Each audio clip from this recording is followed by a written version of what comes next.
Hello everyone, this is Jersey Lee Z, you can call me Lee, and it's time for 6-hour Pop-Tart Simulator! Woo! At least Kazuma is. Unfortunately, that's all happening off-screen. So, I guess we continue with our weird-ass fucking defendant that looks like he should be in a JoJo season.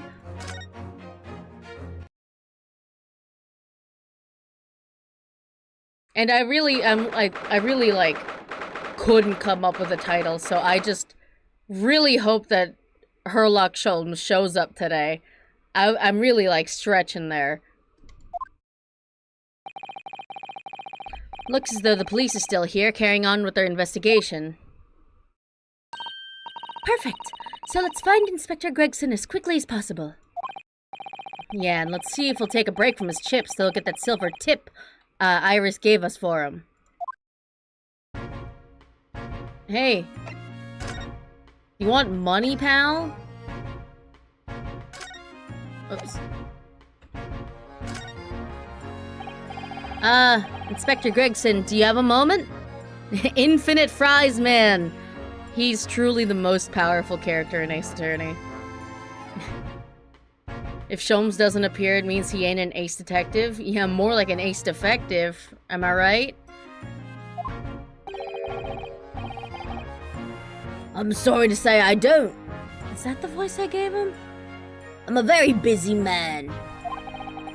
Much too busy to talk to a pair of foreign gadabouts. What the fuck is a gadabout, man? I hate British people.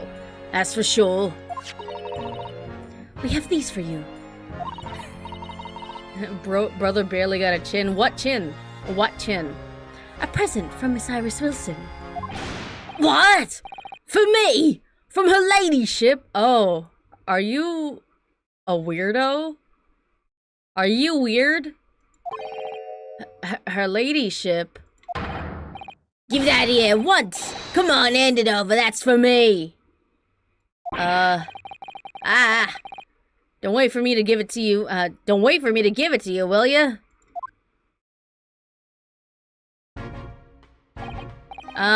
What was that coin exactly? It's a silver crown, obviously, but it's a lot more than that. It's an appearance fee. That's what it is. What? An appearance fee? Oh, I see. You mean...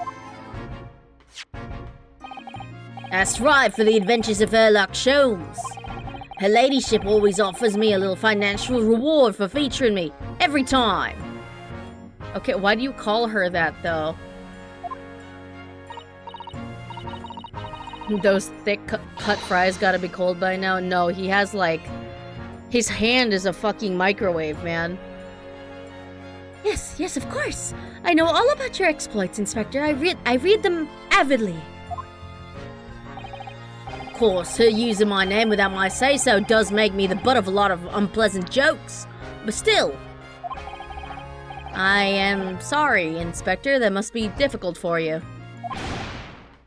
My confusion is how they're still crunchy after all this time.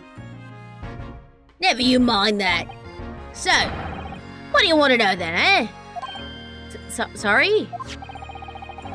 Tell the gentleman in black whatever he wants to know. I trust that won't be a problem, it says. Well, obviously it's not a problem. Because, you know, she's paying me. Go on, fire away. What do you want to know? Did we just bribe a cop? Is that allowed? Well, if you wouldn't mind, Inspector. We'd very much like to know what the address of Mr. Natsume's lodgings. Oh, it is a tiny book. That's crazy. I guess he takes notes in there when he's not busy eating fries. Ah, the little knife-wielding mustached Japanese fella. He lives in a right oval. It's just over there. Look. On the first floor of that house on the corner where that wreck of a bicycle's propped up. Is that his bike? Maybe it's like Susato's encyclopedia. It's his fry diary. Yeah, he has to like calorie count, you know? And they didn't have apps back then. So he has to count every single fry that he eats. Like, note it down in his notebook so he knows how much to work out to keep that perfect chin intact, you know? That is nearby indeed. If I remember rightly, the landlord is a Mr. John Garadeb. Oh, that's definitely the fucking killer. Or, you know, attempted killer. Right, well, if you see her again, make sure to give her ladyship my regards, yeah? I mean it. You tell her that Gregson sends his very best wishes. Are you like a mega fan, dude? I know she's paying you, but like, what's up with this? Don't worry, Inspector, we will. Bye for now, then. And long live her ladyship. Is she the queen? What is happening? She's 10, my man. Don't be weird. Well, at least he told us what we wanted to know before he left. Yeah, so then, shall we go and see what we can find in Mr. Natsume's lodgings? Definitely. Dear Diary, today I ate 6,000 pounds of fries. Means by tomorrow I'll have to narrow my fries intake by 200 grams. Yeah, he went a little bit over budget, you know?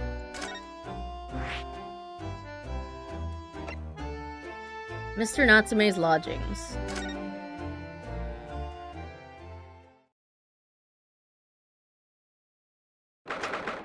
What the fuck? Is that a cannon?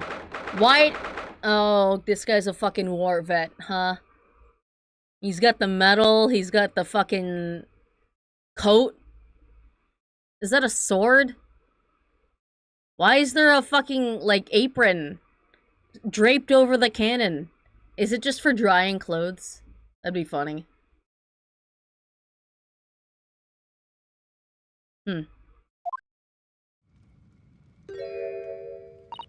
Bitches love cannons, don't you know?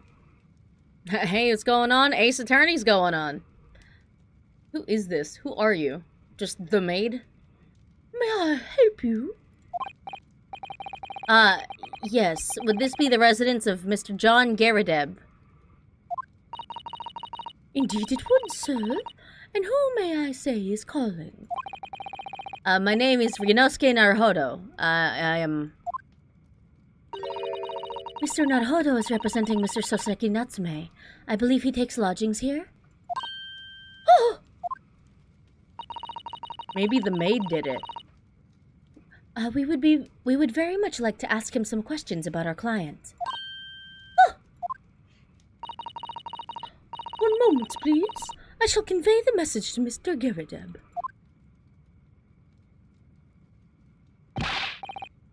Do you see that, Mrs. Otto? That was a real-life English maid! Just like in all the hentai. I know. As I understand it, anyone of standing in English society employs a number of household staff. But that was the first time I've ever seen one in the flesh. Oh, this day keeps getting better. Certainly feels like we've really arrived now, doesn't it? We need only to meet a butler and the experience will be complete. I mean, what's his face? Hosanaga's basically a butler. Well, I'm not sure if I'd go that far, but I understand the sentiment. Will she be racist like almost everyone else? Not so far. Thank you for waiting. Mr. Garadeb will see you now. This way. What the fuck? Oh my god. Brother, you are built like a crescent moon. Why are you built like a fucking croissant, my man? What is this? What is this haircut? What that do? Hold on, let me look around your room. Let's talk about this cannon, man. That's a full-size cannon. What's it doing in here? 1800s low taper fade. Oh my, it's real. I thought it might be a replica.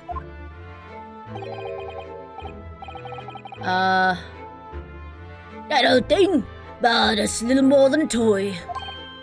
Sorry? The army was selling it off when I retired, so I decided to give it a new home. Never know when the enemy might attack next. Jolly useful to have a cannon about the house. What? I'm sorry, are you stirring your tea with your fucking pipe? That's disgusting. Really? It isn't overkill? Be prepared, I always say. You never know what this twisted world is gonna throw at you next, boy. Do you think there may be trouble brewing, Mr. Garrideb? Adds flavor. See, you know, that's how you can tell this is like England, you know? He's stirring his tea with a pipe. Meanwhile, in America, you should be adding a gun. Always is, take Joni. Never fails to have a clean apron in reserve. Dries them over the barrel, you see. Is it a hot barrel? They dry very well on the cannon there, Joan tells me. Which rather proves my point, I feel. It's been reduced to a drying rack. No wonder the huge cannon looks like it's hanging its head in shame. The fuck? Books. I notice you have a pile of books here, Mr. Garrideb. Do you enjoy reading? Ever experienced a London winter, boy? The nights are long. No better way to pass the time than in front of the fire with a jolly good book. My favorites are the ones with the pictures. Oh, there's a copy of Rent's magazine here, I see. This man's head is a fucking crescent moon. That's what I'm saying, man. Stirring soda with a gun which has a US flag skin. Yes, you get it. You get it. No doubt Mr. Garrideb enjoys the adventures of Herlock Sholmes, too. The great detective has a great many followers, it would seem.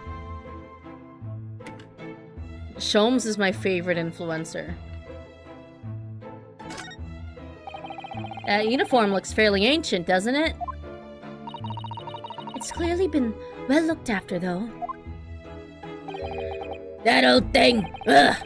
Nothing better than rags, really. Oh?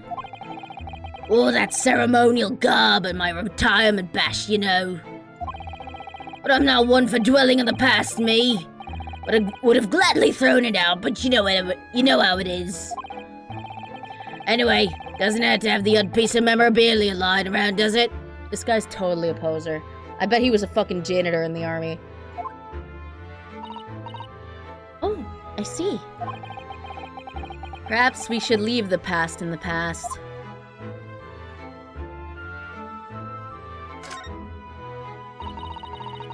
That looks like a Medal of Honor, and it's showcased on a very grand banner. Yeah, it's displayed with some pride, I would say. Although it bothers me that it's not straight. Why would not being straight bother you, Rinosuke? Have you already forgotten Kazuma? What? That old thing? Sorry? I should be glad to see the back of it. But the general would turn in his grave if I disposed of it. Why? The wall's the best place for it. Keeps the bully thing out of my way. How would it get in your way? It's literally a flat metal, man. So it's just been polished to shine by accident, I suppose? Yeah. I just dropped a bunch of wax on it, my bad. There appears to be an inscription on the medal itself. Look. Best Janitor Award. Let me see. It says, for distinguished participation. Sounds like the kind of honors even I could be in line for. Oof. Well, one doesn't like to blow one's own trumpet, but I was given that for my time in the army. Stop. Stop this. Can't measure an officer by the number of medals to his name, of course. Common knowledge in military circles. Okay. Sure, man. That portrait of Mr. Garrideb is glaring at me, I swear. So has your hair always, like, done this? Have you noticed all the little frames contain photographic prints of Mr. Garrideb as well? Nicotine in the tea. Call that a nicotine. Yeah, and there seems to be a statue of a lion on the mantelpiece as well. Why? Ah, yes. Seemed to come back from the local pawnbroker with that little trinket. Seemed to come back. What the fuck does that mean? The chap who runs the place is a bully wizard. Went in to sell him something and came out with that thing.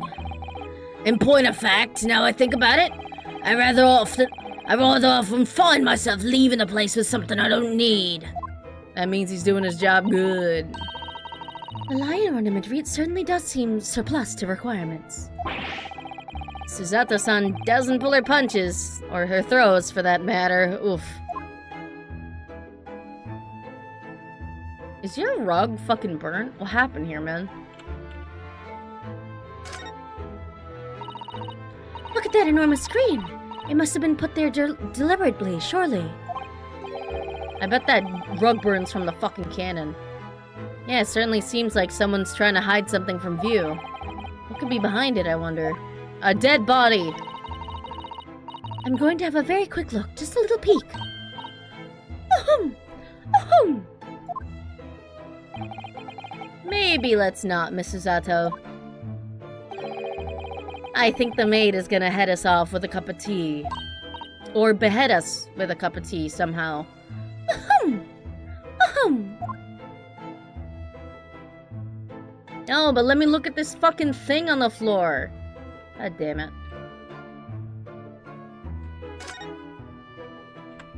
Holy shit, what happened here? Oh, look! What a wonderful collection of cakes lined up on that gleaming silver cake stand. It looks pretty fucked up, Susato.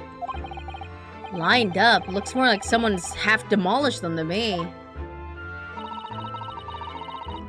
Afternoon tea is a time of indulgence, you know. It is quite the English way. It is Mr. Garridub's custom to take 2 cakes with his tea. That sounds delightful.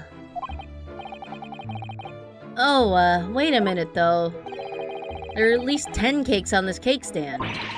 Oh, well, naturally. And it would never do to waste the leftovers. So whatever Mr. Garridub doesn't eat, I say to myself, Joan, you shall have to tidy up. How magnanimous of you. She stores the cakes in her cheeks, like a squirrel.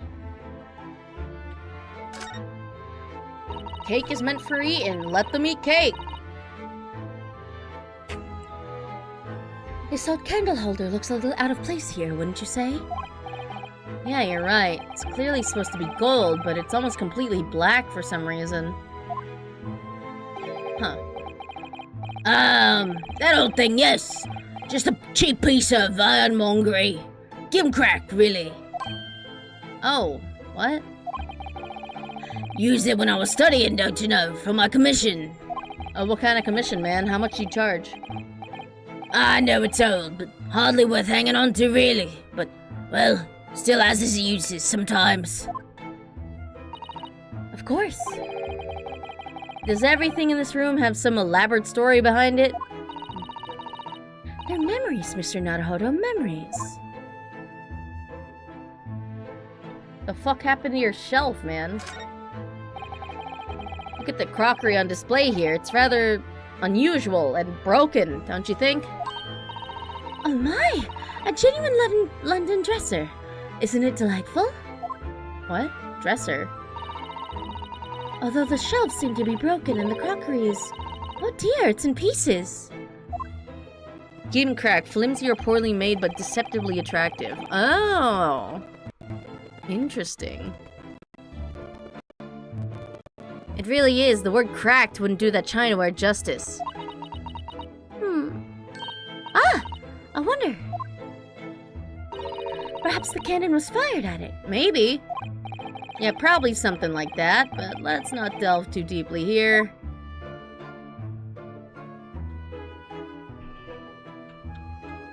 Window.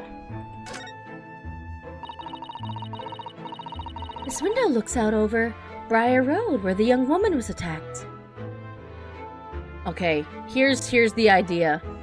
They used the cannon to fire a knife straight into that woman's back from the window. That's my running theory. Why do the English use so many weird words? They really, I don't know. They want to show off their SAT brain. Yeah, I can make out the policeman on the far side of the road investigating a crime scene. The glass is rather murky, isn't it? You can't see very clearly. Is this thing open at all, I wonder? I shouldn't underestimate the bitterness of a London winter, sir. Sorry? As soon as you open that window, the tea will freeze in the pot.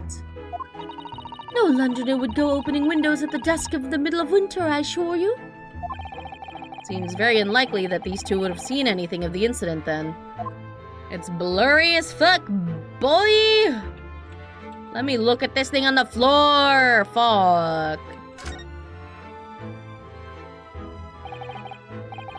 Good day to you. John Garrett at your service. Pleased to meet you, sir. This is Ryunosuke Naruhodo. He's a defense lawyer. Do excuse me not getting up. My legs don't work. Took a shot to the knee a few years back at the Battle of Maywand. Don't you know? I used to be an adventurer, but then I took a shot to the knee. Unfortunate. Earned a medal for my pains, but had to withdraw from service. Handed over the reins to the up-and-comings. So he's a retired soldier. It's a hell of a job getting up and downstairs now, I can tell you. Don't get out much, as you can imagine. He's a Skyrim guard. Yes. Yes, it's quite a climb up here to the second floor, isn't it? I was panting at the top of the stairs. You really must take more exercise, Mr. Naruhodo. Listen, not all of us can be, like, proficient at judo, Susato. Do you think so? Kazuma did always say I was kind of stick-like, but he said that he liked it. Well, Mr. Garrideb, no doubt you were very courageous to earn yourself a medal. Participation medal. Oh, it was nothing. That medal's just a folderol, really. What the fuck is that? I hate British. Wouldn't like to offend the general, though, so I grudgingly displayed it on the wall. And polish it every day. Why don't you fetch it down, Joe, and let those good people see it properly? What? Joan, fetch it! Ah! Dash it, old woman, be careful. Oh, dear me, I do beg your pardon, sir. What? I guess his legs do work. You jolly nearly took the skin off my hands. I shall be more careful, sir. Anyway, so there you have it. Living the quiet life now. Yeah, I see. Now then, I hear you want to know about the chap lodging downstairs, is that right? Yes, we would be very grateful if you could answer some questions for us. Only too pleased, naturally. Especially if it helps to keep the place here keep the peace here in Blighty. We forged an alliance with the Empire of Japan recently, as I'm sure you're aware. So this case is very much in the public eye, as it were. Oh, is it? Really? Didn't know. Even have some famous detective poking around, you know, in this old house, would you believe? You say some famous detective like you don't read the magazine that he's always featured in. Maybe, just maybe, if she opened her eyes to serve tea. Listen, she's just doing it by instinct, and the instinct is wrong, but you know, she's going by instinct. Yes, Mr. Herlock Sholmes. Could have been. Didn't catch the chap's name. Not really my cup of tea, all that detective business. My cup of tea's full of nicotine. Oh, but you have a copy of Vance magazine here too, so... No, Anyway, the chap's investigating the foreigner's room as we speak. So he's in Soseki-san's room. I wonder what wacky position we're gonna see him in this time. It's a bully nuisance is what it is. The old neighbor's twitching its curtains now. I don't like all this fuss. It's jolly unsettling. I don't like you, man. Why are you shaped like that? I hate it. About Mr. Natsume.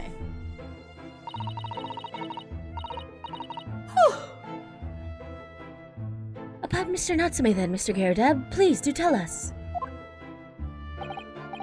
Ah, yes, the Japanese chap. Only been lodging here for a week. I guess they're not racist if they let a Japanese guy board here, you know? Oh, just 1 week? So he moved in very recently then? I have 2 lodgers most of the time. One on the ground floor and one just below us. The first floor room became available a week ago. Ah! Dash it all, Joan, do be careful. Oh my goodness, I'm terribly sorry, sir. I was about to get good information too. Fuck! If you want to know my opinion...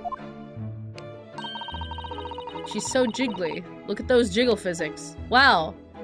I thought he was a shady sort from the moment I set eyes on him. Maybe she is racist. Oh? Why? He seems to have a most nervous disposition, always shaking and looking over his shoulder. The man had shady written across his sweat-soaked brow, if you ask me. I mean, yeah, but like, that's just because he's weird, okay? I said to myself, Joan, that man is troubled. Sooner or later, he's going to do something untoward. Jiggle physics on a non-chest body part? Have you seen Mario Odyssey? He's got nose jiggle physics. It's the best. And I'm rarely wrong about anything. Says the person who is wrong all the time. We won't be calling this maid as a witness, that's for sure. Was there anything else that struck you as suspicious about the man at all? Yes, oh yes, indeed there was. And she's dying to tell us. The shady lodger. Had you noticed anything else about your lodger, Mr. Natsume? Oh my word, yes. The man was shadier than an orchard. How? Could you elaborate? Well, take the man's room. Absolutely stuffed full of books it is. More than anyone could ever read. Well, maybe it's just because it's the fucking 1800s or whatever, and women weren't allowed to learn how to read or else they'd be turned to ashes. I meant to say accused of being a witch, but you know, turned to ashes works too. And he never so much as passes the time of day with another living soul. I haven't seen a single visitor call. He just trots off to that old bookshop every single day and comes back at 5 to light the gas fire.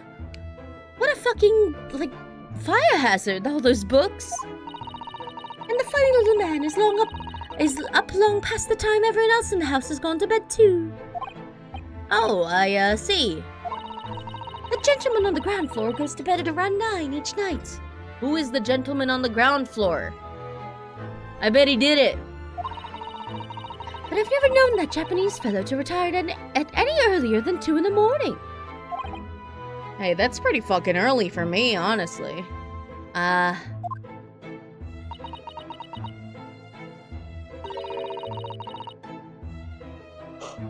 Could you clarify something, I wonder? Excuse me, for real? What, pray? How do you know so much about Mr. Natsume's routine? Oh, they be peepin'. Oh! I'd understood that neither of the lodgers live on this floor of the house, is that correct? That's right, yes. They're both below us, on the first floor and street level. He's just very loud when he reads, okay? Then, how is it that you know so much about the lives of your lodgers? The precise times at which they come back in the evening, for example. Even the times they go to bed.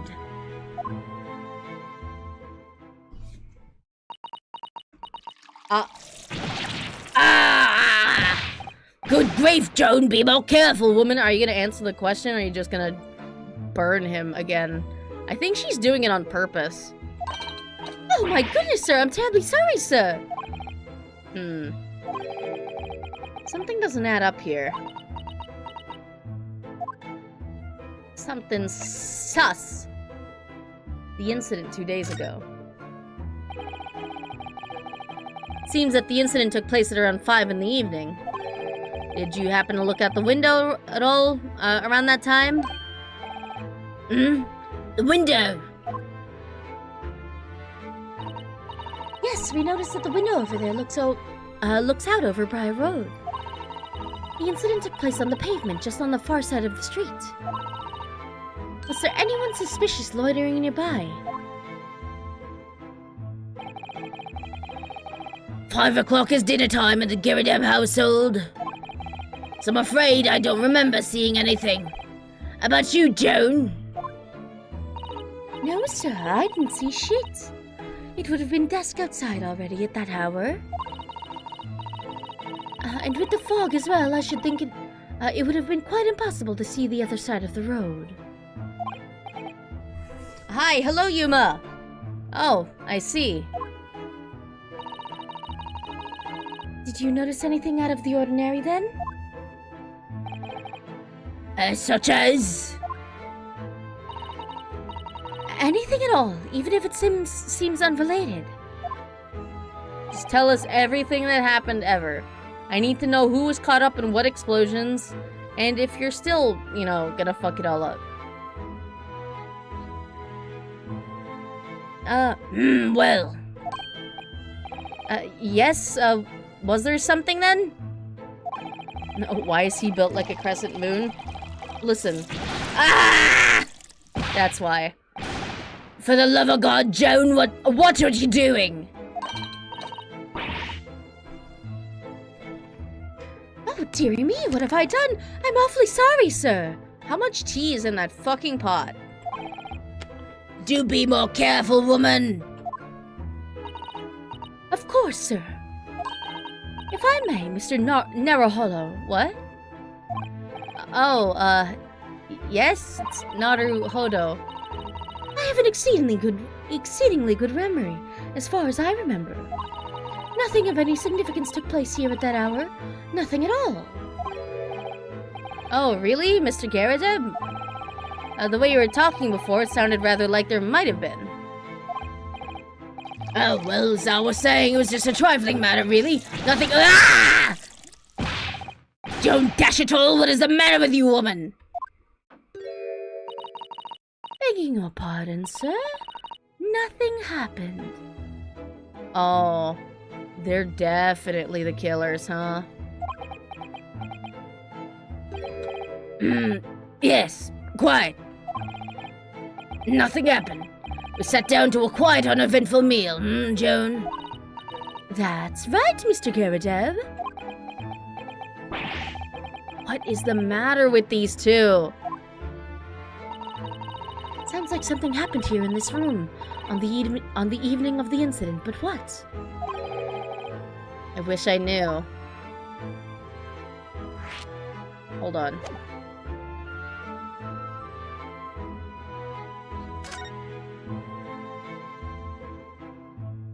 Oh, it's a candle. Because it's missing one here. That's a fucking candle. Oh, are those burn marks? Something fucking burnt up in the corner here. A cannon for home defense. Yeah. Or maybe he's just part of Tchaikovsky's orchestra, you know?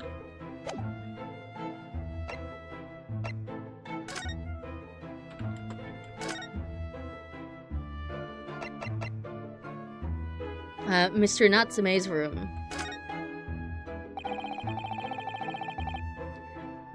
Could you tell us which floor Mr. Natsume's room is on? Why, certainly. Just below us on the first floor. And Mr. Sholmes is investigating there, even as we speak? Yeah, told me Nat's name. Had asked him to look into the matter, so I gave him the key. Mr. Natsume has engaged Mr. Sholmes' services? I don't know why she's British. That's fine. That's a blatant lie. Would it be alright if we also had a look around in Mr. Natsume's room, I mean? Don't see why not. It's just down one flight of stairs. Who knows if we'll find anything that could help us in the case, but we have to try. We need all the clues we can lay our hands on, shall we? Yes, and while we're there, we can speak with Mr. Sholmes again. Perhaps he'll be able to tell us more. Okay, let's fucking go! Let's get out of this place!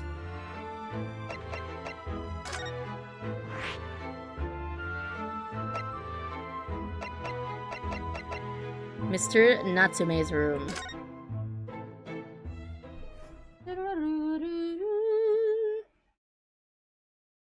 Kitty! Kitty! What? Just look at this place. And smell it. It's so musty in here. It's got that book smell. Suppose it's the mountain of old books that are responsible for that.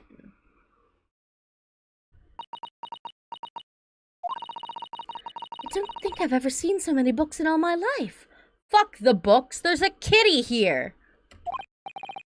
No, me neither. It's so dark in here, too. Is that the window over there? Well, it was the window, I think, yes, once upon a time. But for some reason, it's been closed up with bricks and mortar, because window tax. So this is where Mr. Natsume lives. By the way, I haven't spotted Mr. Sholmes anywhere, have you? No, that's true, but according to what Mr. Garrideb told us, the great detective should be around here somewhere investigating. Oh, God. Examine.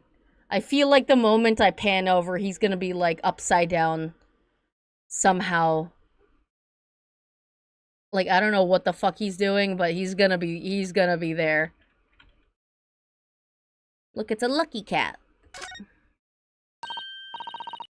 Sholmes mutated into a cat! Oh, look, it's a beckoning cat from home. It's a bit big and bulky, isn't it? Surely Mr. Natsume didn't bring that maneki neko all the way from Japan with him. I hardly think you're in a position to comment, Mr. Naruhodo. That's true. Are you forgetting the enormous Daruma doll that you brought in your luggage? Well, it can be dangerous traveling abroad. I wanted a lucky charm. Well, I imagine Mr. Natsume wanted the same. And this cat is sure to beckon good luck to him. Except, you know, he's been arrested, so I don't think it's doing its job. It's not doing a very good job so far, isn't it? You mustn't say such things! I didn't say it! I didn't say a word! Why are my eyes such a giveaway? I mean, was it your eyes, or are you actually dictating your thoughts by accident? Kitty! Hello! Stretch! Oh, he's disappeared. Oh my, what an adorable little cat! Perhaps he's looking after all the books while his master is away. I don't know about that. He disappeared into that pile of books as quick as a flash. To look after them. It was a tricolor Mike, wasn't it? Do they even have that sort of cat here in Great Britain? Oh, Mike Neko. Oh, shit. Oh, I get it now. Mi is 3, Ke is fur. So 3 fur cat. Mike Neko is the tricolor. Oh, okay, I get it now. Perhaps Mr. Natsume brought the little creature with him from Japan. That's made me feel homesick now. Already? We've only been in the country for 2 days. Yeah, but I had a domestic life with Kazuma there. And now he's off at some Pop-Tart factory. Doing God knows what. That desk seems to be wedged into a crevice between the mountains of books on either side. Suppose Mr. Natsume would sit there and read while stroking his cat. But surrounded on all sides by these towering old tomes, surely he dreamt of books every night as well. Maybe he likes it. Yes, he must have done, wasn't he? Oh! What's this? It's a receipt for a second-hand bookshop. Your books. My books? Oh, yes, Mr. Natsume's name is on it. Look, and the date of purchase. 2 days ago at 4:45 p.m. That's the day of the incident. That's just a short while before he was embroiled in the terrible attack. He must have been on his way back from buying some old books. Second-hand book receipt.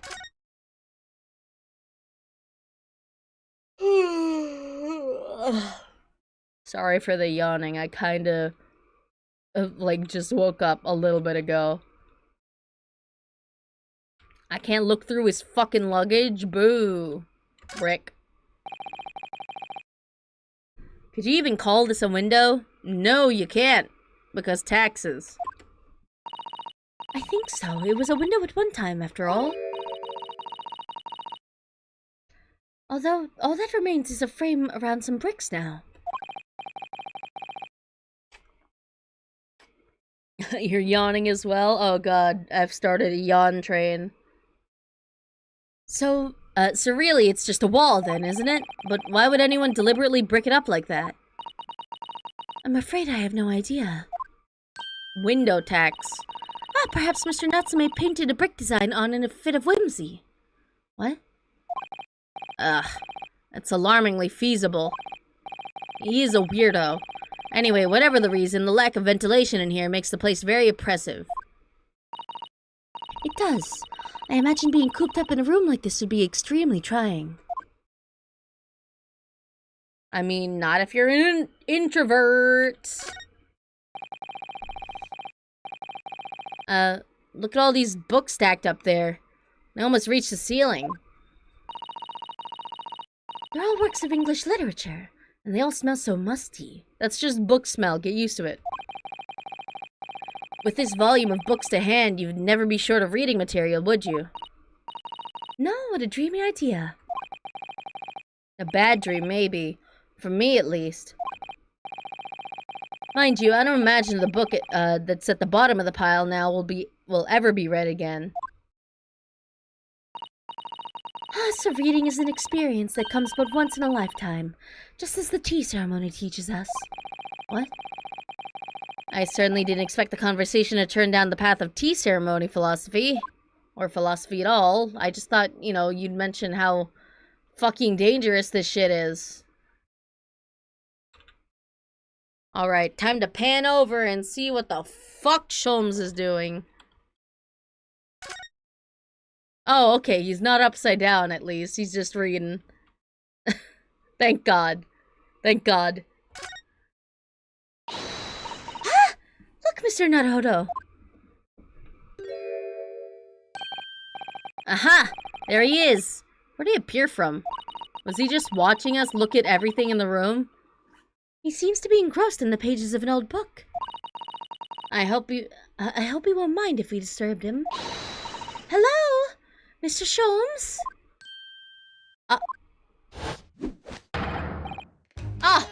You two. Good day. And now let me see. Where was it that we met? Oh, Mr. Sholmes.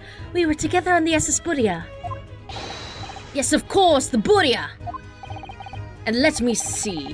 What happened on that voyage? It was, Kazuma Asogi. He was relocated, tragically, but you were a great help to us. Ah, yes, but of course.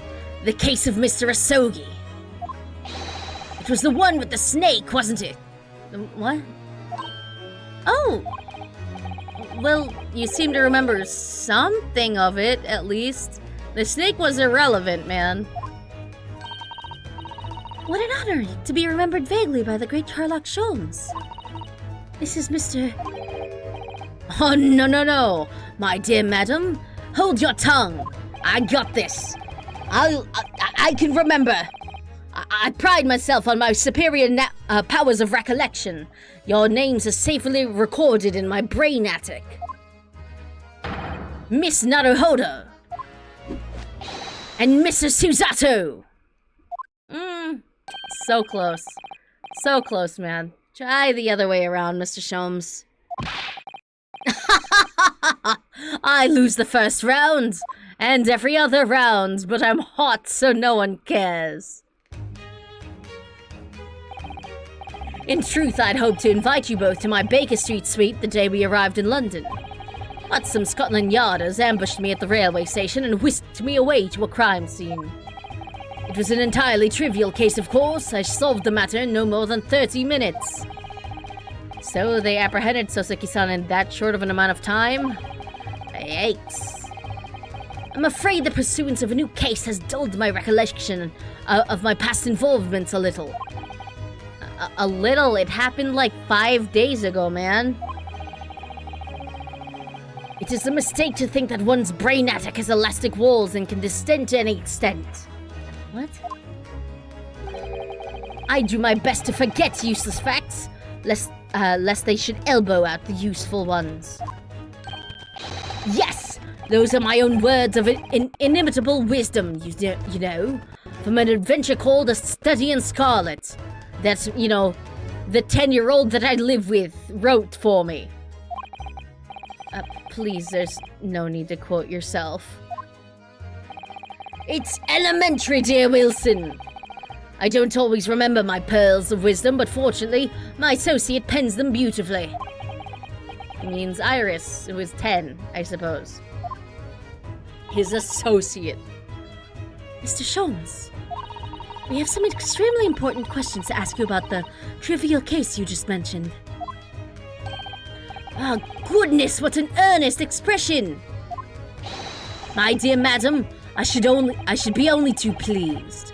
And this murky room is an apt place to discuss the murky case.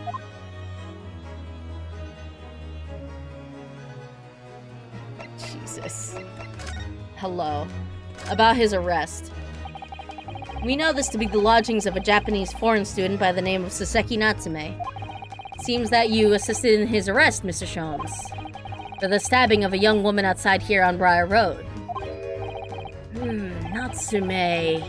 Yes, I believe it's the name of, it was a name rather along those lines. But Mr. Natsume denies it. Was it really justifiable to arrest him on so little? I don't fucking know. I'm sorry, Miss Susato, but I've not the slightest idea what you mean. Can't believe he was looking at Susato-san squarely in the eye while feigning ignorance. I assure you, I am not merely feigning ignorance. I am just ignorant. It would appear as if the pair of you are under some misapprehension. Oh, how? I assure you, I had no recollection of accusing your stupid compatriot of the crime.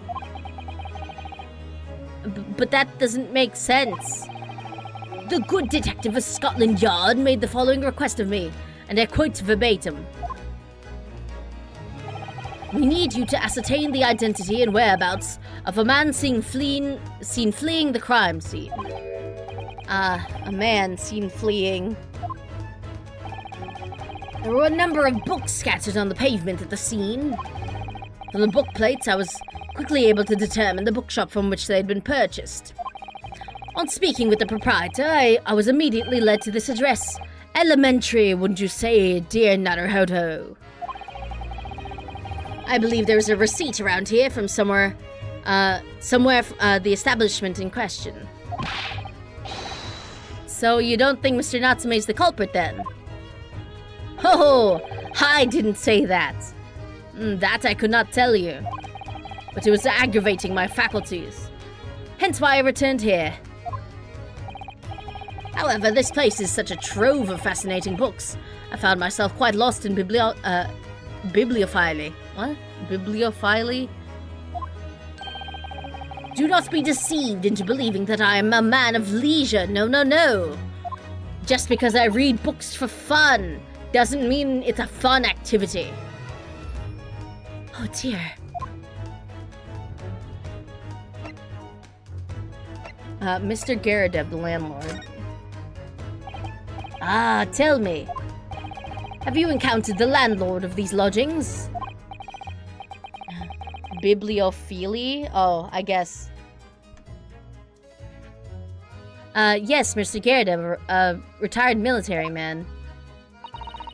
It was the first time I'd ever met a soldier from the Great British institution that is the services. It was the first time I ever met a maid from the Great British institution that is service. Oh! I didn't think it was that funny. I do apologize. As you may well be aware, many households in London employ a maid. True. Yes, I've read as much in my Great Britain primer. How many books are in that book, Susato?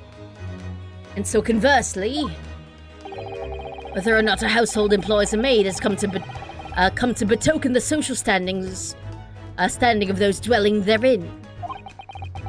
Betoken their what? Sorry?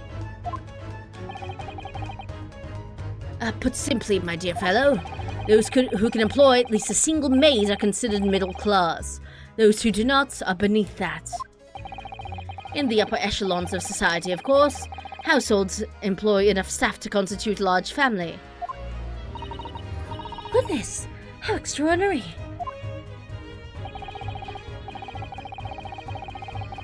As you can appreciate, for those on the precarious boundary between the middle and lower classes, being able to afford just one maid is of the first importance. That's weird. Why? I had no idea. And it is precisely for that reason that I find great stimulation in the situation upstairs. Specifically in the retired army veteran, Mr. John Garadeb. Oh? Affable as he is, the fellow is hiding something. Yeah, no shit. Whether or not it imposes on the circumstances of this case, I am yet unable to ascertain. I'm thoroughly lost on what he means to say. I really don't understand British. Like, at all, man. Sorry, I know it's only been an hour, but, I need to go take a little break. I'll be right back. Hold on.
Okay, I'm back. I just had some schmutz in my eye that I needed to like wash out. It was like irritating me. Alright, the dingy room. This room is thoroughly suffocating for the soul, my dear fellow. I assure you, any man whose lot it is to dwell in a place such as this will stab somebody sooner or later. Well, maybe the British people, but that's not a very common thing in Japan. Mr. Natsume has stabbed no one. Ah, but sooner or later, as I said. I don't believe that's the issue here. About this dark little room, Mr. Sholmes. Why is there no longer a window? Do you have any idea? Window tax! No window. Well, I mean, I can clearly see that there is a window of sorts. Oh wait, that's me. There is a window of sorts, but it's been completely blocked with bricks. His eyes are staring deep into my soul. Look at his special eyes. Ah, I see. The answer to that question is quite simple. Window tax. Oh, actually. Window tax? What is that? Surely, not a tax on windows. Precisely that. Oh my goodness. Until relatively recently, a tax was levied on households in this country by the number of their windows. Those of lesser means, having inherited a sizable and costly family home perhaps, rapidly closed windows up, while the rich opened windows here, there, and everywhere, in an effort to curry favor with those in power by furnishing them with large sums of tax money. How awful and unjust, forcing people to live in rooms devoid of lights. There's a lamp. There's a lamp. Indeed, disease was rife as a result. So some 40 years ago or thereabouts, the window tax was abolished. But its legacy remains, as you can see, in squalid lodgings such as these, for example. I suppose Mr. Natsume's stipend for living here in London isn't very generous, perhaps. It would appear so. I've done a little digging and discovered that these lodgings were offered at an extraordinarily low price. Wow, cheap. Because the room is so awful, I should think. Apparently Mr. Natsume only moved in here about 1 week ago. Yes, that's correct. However, I don't believe the low rent is explained by the shabby nature of the accommodation. Oh? Still, that is of little relevance here. A matter not worthy of further attention. What do you mean, then? Just tell me, bro. Are you sure? I'm curious now. Bruh. Just tell me. Stop being vague. Well, I believe I've told you all I can now. Thank you, Mr. Sholmes. I don't know how much help that was, because I already had window tax figured out because of chat. But you know, thanks. Ah, yes, Mr. Naruhodo. Was it not your intention to become a practitioner of law? You remembered that, did you?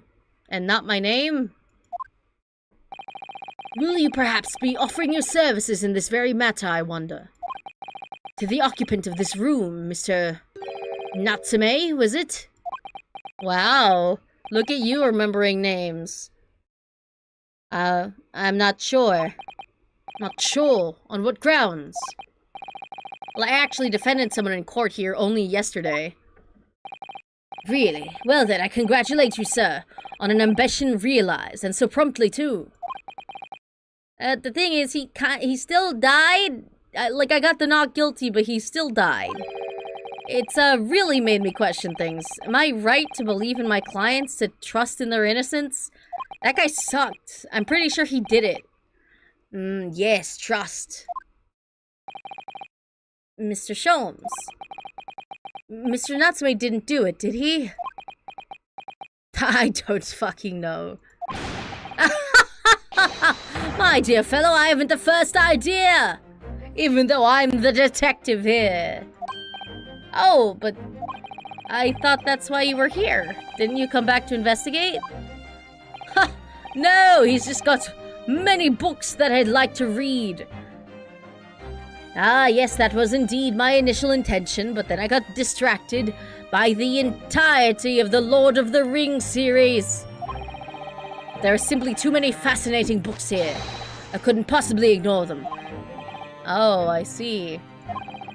Nevertheless, there are two facts I can state quite unequivocally. The man who fled the scene of the crime 2 days ago was the Japanese occupant of this room. And there are witnesses who swear to having seen the same man commit the crime. That is all I can say. The cat is his second ghostwriter for his books. Oh my god. No way. Ah, and one more thing. Oh, what is it, Mr. Sholmes? Tell us. I cannot say with any certainty whether or not it is of relevance to the case, but I am quite sure that the retired army man who owns this property is hiding something. Yeah, duh. Mr. Garadeb is. Mr. Sholmes said as much before, actually, didn't he? Anyway, at present, that is really all that plays on my mind in relation to this case. Anyways, I'm going back to reading the entirety of the Lord of the Rings series. And then I'm going to watch the director's cut of the movies. That'll be a fun 14 hours. Mr. Naruhodo, as yet our investigations have uncovered nothing that could help establish Mr. Natsume's innocence. No, you're right. Perhaps it's time we probed a little deeper into Mr. Garadeb's secret. Just remember, I cannot be sure whether the landlord's secret will prove to be of relevance or not. But I wish you every success, of course, Mr. Naruhodo. You know, for an idiot, at least he says my name right. A busy man indeed. He's gone back to his book in the corner of the room. It's hardly a corner, it's more, you know, a fucking mountain of, like, a throne of books. Excuse me, Mr. Sholmes? Yes, so true, bestie. To be or not to be? Oh, it's Shakespeare. That is indeed the question, Mr. Naruhodo. What? To be or not to be brushed off, that is the question, and the answer's all too clear. Let's leave Mr. Sholmes in peace, shall we? A woman has been stabbed, Sholmes. Can we have a little bit of urgency? Just like a teeny tiny bit? Anything, man?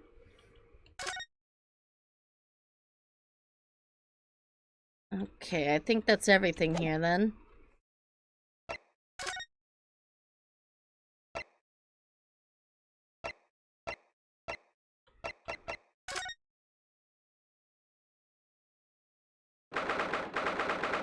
Alright, can I ask about the fucking fire now?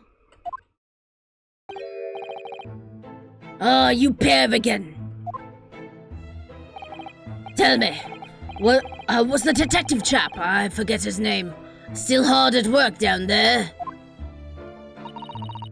Mr. Herlock Sholmes? Ah, yes, rings a vague bell. All that detective business isn't really my thing, I'm afraid. Well, Mr. Sholmes is, in his element down there? Jolly good show. Jolly good show. Another cup of tea, if you please, Joan. Now then, why don't you tell me what... Ah! For the upteenth time, woman, will you watch what you're bolly well doing? I shall be serving dinner shortly, sir. Ah, yes, of course. Frightfully rude of me, but I'm afraid I shall have to ask you to take your leave if you'd be so kind. She's definitely the fucking mastermind here. Because he keeps almost slipping with his secret. But then she, like, so tactfully fucking burns his leg. She's trying to kill him, yes. We are deeply grateful for all your assistance. Susato, now is not the time for Japanese, submissiveness. We need to ask. Not at all, not at all. Don't get much chance to talk with young foreigners like yourselves. It's been a pleasure. Best of luck and all that. Perhaps you could see yourselves out. According to Mr. Sholmes, Mr. Garrett was hiding something. And since no other avenues of investigation seem open to us in a moment, perhaps we should do some digging. Can I look at this now? Fuck! No?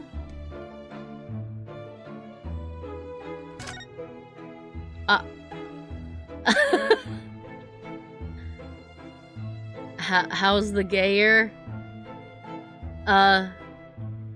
It's doing pretty good. I did not expect Sholmes to be here. How'd he fucking get here? Hello, Ved. How the fuck did he get here? What's he doing over there? How'd you get here before us? Mr. Sholmes? I think he's missed his calling as a fucking ninja. He's just like me. Aha! We meet again, my dear fellows. We literally just talked. Good gracious! When did you sneak in here? Herlock Sholmes, sir, at your service. Whatever were you doing over by the window? I am given to watching the evening sky as the sun sets, madam. Yet sadly cheerful as the room downstairs undoubtedly is, it lacks an aperture for such observation. So I took the liberty of borrowing a small corner of space by the window up here. Well, keeping an eye to one's windows at dusk is the prudent thing to do in London, I'm gathering. Well, I think the prudent thing to do is to be a fucking weirdo, I guess. Ah, and one more thing, Mr. Naruhodo. Oh, me? I thought perhaps you might be in need of a certain great detective's great mind. Oh, are we doing our little song and dance? Wait, he's not talking about... Is he? I didn't expect to be going through that again so soon. Do you mean, Mr. Sholmes? There is a mighty secret in this modest room. My eyes see even the most trivial of trifles. I take it you're prepared, Mr. Naruhodo. I think so. There is just enough time for one of my greatly admired great deductions. Let us conclude the matter before dark. I didn't expect to do this right now, man. I love this fucking theme. Mr. Garridam, though it would seem you are a military man of considerably distinguished service. Ryu X Sholmes gay dancing? Yeah, this is just like a temporary thing while Kazuma's, taking a break. Your standing as a landlord is certainly not what one might call first rate.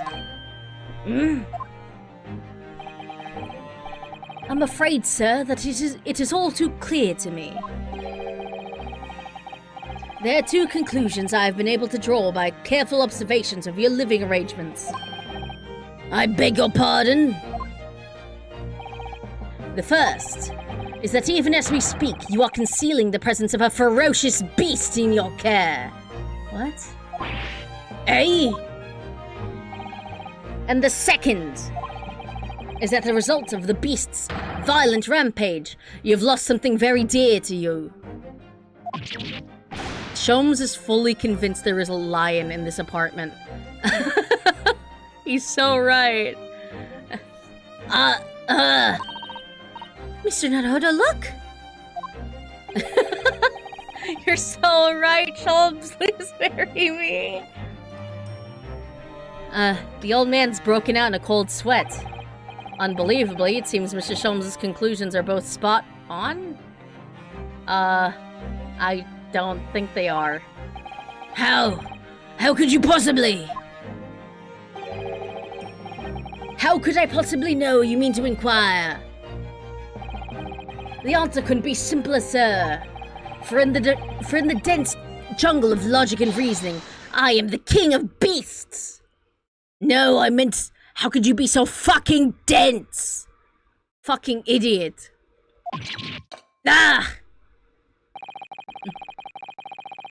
And I know only too well that the wild beasts are not exactly tamed. So, shall we begin? Once again, Herlock Sholmes is proud to present his logic and reasoning spectacular. King of Beasts. He is the King of Beasts. The game is afoot.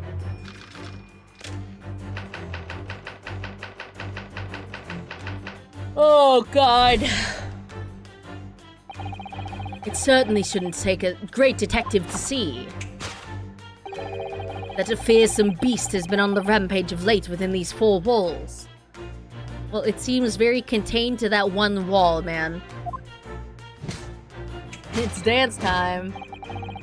Thus we are faced with the question, what form might this beast take? What the fuck? You look at your maid? What an asshole. Oh, I guess the lion. No, I think he's looking at his maid. Ah, for a man with a military breeding, your eyes are uncommonly candid. Your furtive glance, Mr. Garrideb, leads us directly to the answer. The true nature of the beast that has run rampant here is revealed by the lion statue. He's stupid. He's dumb. Yes, though an army man, you appear unimposing at best. A fact has fueled your admiration for the mighty lion, the king of beasts. What is this piffle, I ask you? In the end, your admiration became so great, in fact, that you had a living, breathing specimen shipped from India, which you tried to keep in this very house.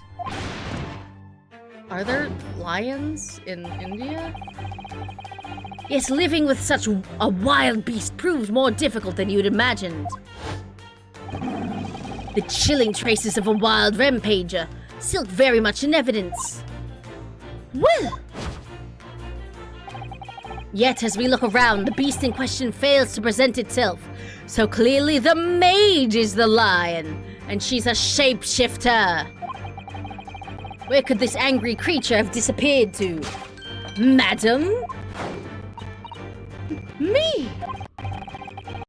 I pray you do not consider me unchivalrous, but it is plain to me with one glance in your direction, you ate the lion! It is? Your dress pocket gives us a handsome clue as to the beast's current whereabouts. For protruding from it is a handbill advertising a circus show. Ah! Yes, you sought to dispose of this terrifying lion, Mr. Garrideb. At Batty's Circus, a traveling show currently sojourning in a nearby park. I have observed the tents. That circus is gonna be fucking relevant. I swear to God. You sold the savage lion, sir, to the circus troupe. I most certainly did not. I believe I've made my point. I'm right. Phoenix right, even. The fearsome beast which ran amok in this room was an Indian lion. And a simple visit to the circus now will reveal the lion prancing jubilantly through a ring of fire. Bruh. He's an idiot. You know how long it takes to train those fucking animals? God, he's so stupid. Now, Mr. Garrideb, it is plainly clear that you have deep feelings for this formidable beast. Deep feelings? Indeed, in that blithe pose, the distress that this loss has caused you is veritably tangible. He's perfect. Your head weighs heavy on your shoulders, the pain you feel being revealed by that supporting arm. What? Amid fits of tears, you let your beloved beast go. The strain of losing someone so dear to you is clearly visible in your visage. Nonsense, man. I simply... Honestly, it's kind of impressive that, you know, his legs are fucked up and he's balancing a tea saucer on it. But what we must now ask ourselves is the true cause of this pain. And we need only follow the direction of your gaze to find the answer. Yes, it is this pile of bills that has given rise to the pain you suffer. He's all over himself. I'm worried about his well of mind. Listen, Iris does the heavy duty work, you know, and he pays rent by being in her books. Every envelope contains another demand for payment. For cartloads of meat, potatoes, wheat, and tea. Did you need your goggles to read the bills? Indeed, feeding your beloved has had a devastating impact on the financial circumstances of your household. And so you had no choice but to let it go.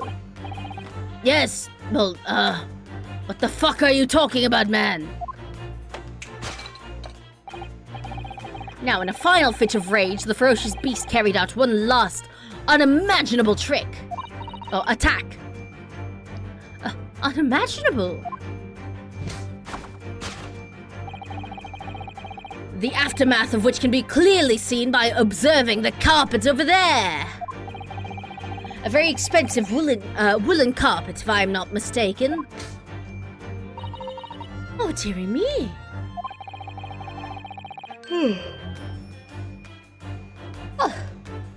What could have caused such a destructive outburst? This time, madam, I'm afraid it is you who have been inadvertently revealed the truth to me. Your wandering eye has settled upon the answer to very neatly indeed. Yes, to explain the dire state of the carpet, we need only look at the Tower of Cakes. What? There's no creature more dangerous on this earth than a beast with an unsatiated appetite. Was it or was it not once said by a certain noblewoman, if they have no bread, let them eat cake? It wasn't, actually. That was a smear campaign against her. She never said that. Food is at the heart of all tragedy, in fact. Also, Sholmes, if the lion was hungry, why are there still cakes on the fucking table? Whatever you mean? Having tired of the taste of cake, the beast began to stalk its next prey. I'm sure I need not spell out the nature of this final act of destruction carried out by the beast. It ate the carpet? There was only one logical conclusion.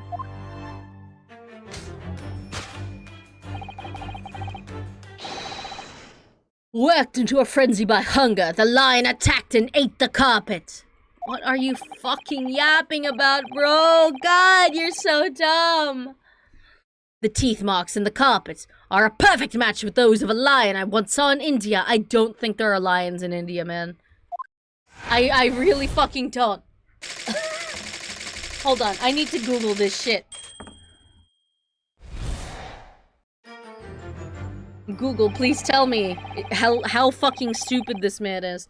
Are there lions in India?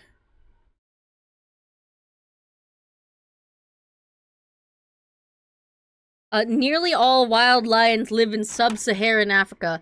Oh, but one small population of Asiatic lions exists in India's Gir forest. Okay. He invented autism. Probably. Thus concludes Herlock Sholmes' great deduction of this beastly puzzle. God. I can fix him. I swear to God. Ah! What is the matter with you, Joan? You're pouring scalding hot tea all over me. Oh, I'm so sorry, Mr. Eurodeb. I'm afraid I didn't notice.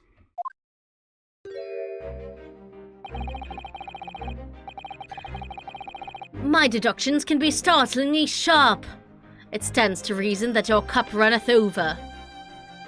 God, how does this man have so much confidence when all of his deductions are so fucking bad and wrong? Indeed, my revelations can make people spill tears at times, too. Oh. Mr. Sholmes, sorry to butt in again, but, could I make an observation? Why, certainly, Mr. Naruhodo. What is it? Again? Well, your deductions just now were really, really fucking bad. Do you really think a lion could have fit inside a room of this size? Indeed, it is the only explanation of the facts. The terrifying truth all too often lies beyond the realms of common sense. But wouldn't it be an idea to consider what lies inside the realm of common sense as well?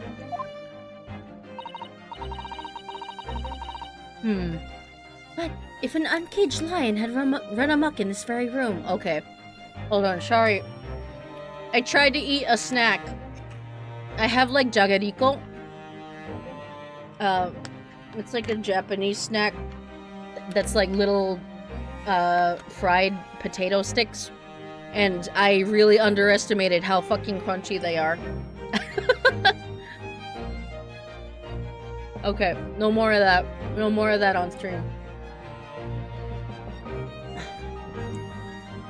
If an uncaged lion had run amok in this very room... You spend 250 dirt to ticket hydrate? Alright, fine.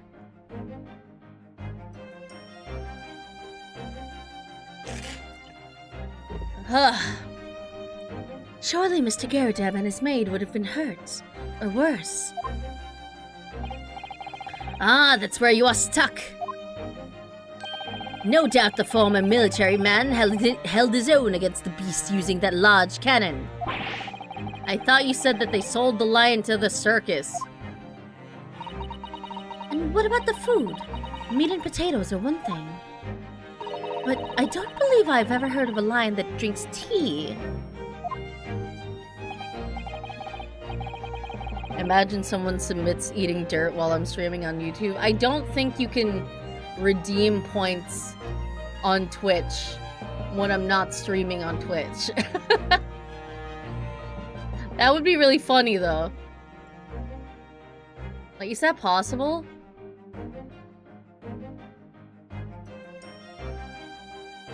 Oh god, I have to mute this. Is that possible? Hold on.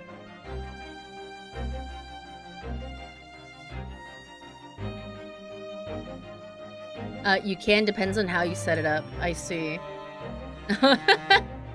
Hi, Rob. I see you in Twitch chat.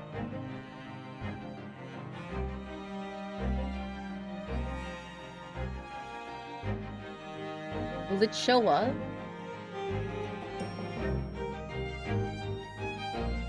I don't think it shows up in my alerts. Hydrates only during streams? Sad. Yeah. And I guess my alerts don't come up either. Like, if it's not during stream. That's interesting.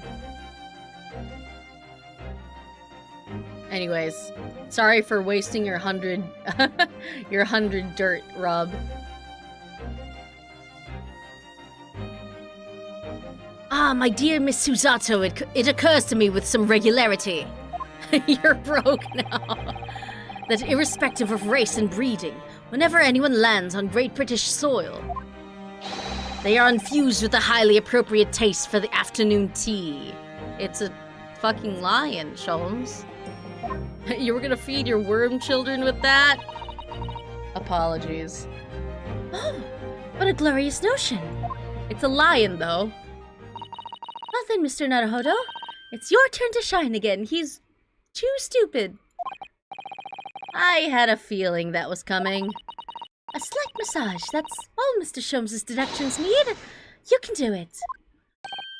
Excellent! I've been waiting for my trusty partner in deduction to step forward, Mr. Naruhodo. We don't even know yet whether or not this is going to help with Mr. Natsume's case. We haven't even technically accepted the case yet. Still, uncovering the truth is always worthwhile, whatever the motivation. At least, that's what I want to believe. Let us start again. From the beginning. Of herlock Sholmes' logic and reasoning spectacular. With a little bit of course correction. Hold it, Mr. Sholmes. None of this fucking stupid shit, please. Next time I Twitch stream, you'll spend a hydrate to represent this hydrate. That might be a while from now. I'm on vacation for like a week and a half starting tomorrow, man. It certainly shouldn't take a great detective to see that a fearsome beast has been on the rampage of late within these four walls. Thus, we are faced with the question, what form might this beast take? Ah, for a man with a military breeding, your eyes are uncommonly candid. Aye. Your furtive glance, Mr. Garrett, leads us directly to the answer. The true nature of the beast that has run rampant here is revealed by, not that. Hold it. Really didn't see that lion thing coming. No, but if you observe Mr. Garrideb's reaction, it rather seems as though some beast did indeed run amok here in this room. You still owe the dare, consider a promise? Alright. I'll hydrate anyway. Yeah, something with a very fierce nature. But it couldn't have been a lion transported from India. So what was it then? We must follow Mr. Garrideb's gaze. That will lead us to the true answer. His gaze being... oh, I can move. Mortar shells. Wait. It's literally mortar shells? I'm sorry, did you shoot that fucking... Did you actually shoot it with a cannon? What the fuck? Oh, wait, hold on. What is this? Photograph frame.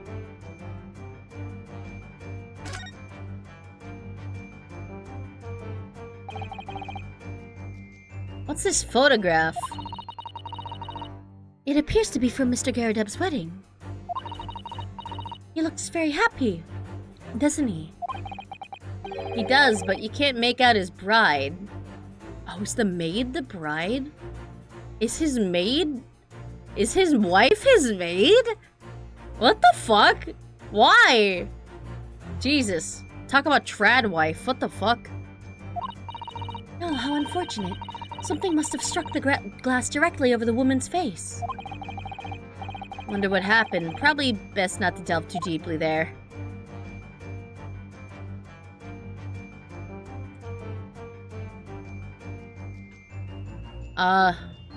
Love can come in many ways, I guess. Is it this? Is it the newlywed bride? Take that! Boop.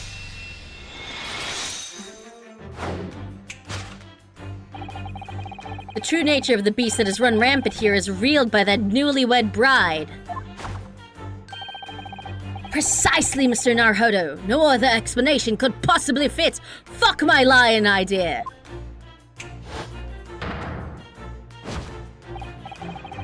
Yes, this framed print pictures your wife, Mr. Gerideb. And while we lament the fact that her face is obscured, we can still make out her mighty arms and note the considerable horsepower they must contain. You know, that's how I'm gonna describe my like my body from now on. I've just got mighty, mighty arms and mighty legs with considerable horsepower.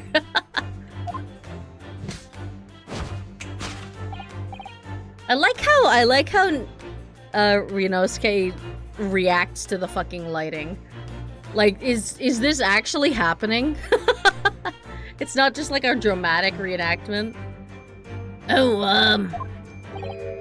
indeed, surely any woman of such powerful constitution would be honored to be described as a beast. Honored might be stretching a point. Too late!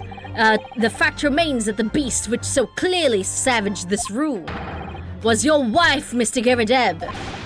Yeah! Oh, shit. I saw on his face. Did he get fucking smacked?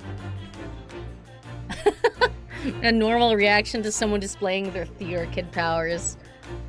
Hell yeah. Do you think Sholmes is any good at karaoke, or is he awful? I can't tell which would be funnier. The chilling traces of a wild rampage are still very much in evidence. Well... Yet as we look around, the beast in question fails to present itself. Where could this angry creature have disappeared to? Madam? Me?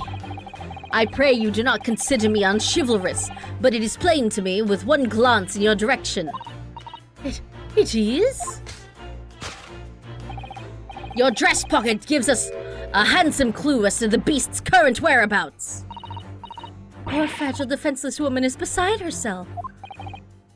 Well, I don't know about fragile. Oh dear. Anyway, Mr. Sholmes is quite right. There's no sign of a Mrs. Gerideb anywhere. It's very fucking clearly her. Can't tell if it's your bias or just you being correct. You feel like Sholmes would kill it at karaoke. See, I feel like Sholmes' voice would be very good. But I feel like Sholmes would be so fucking confident in his own ability to remember the lyrics, even though he doesn't remember the lyrics, that he would not look at the screen and he would just make up lyrics, you know? That's how good bad at karaoke he is, you know? Every song he sings becomes a weird fucked up parody, but it's sung really well. It seems there may be a clue as to her whereabouts. A clue that this maid is trying to hide. Wonder where Mr. Gerideb's wife would be. Feel like you would pull a 24-hour Cinderella and just start dancing in a stage out of nowhere. Yeah, like Naruhodo, like Rinosuke and Susato are suddenly, like, for some reason, equipped with roller skates. And they're like, where the fuck are we? Suna Oni, I love you, Todokeyo. Oh man, I should do that song at karaoke one day.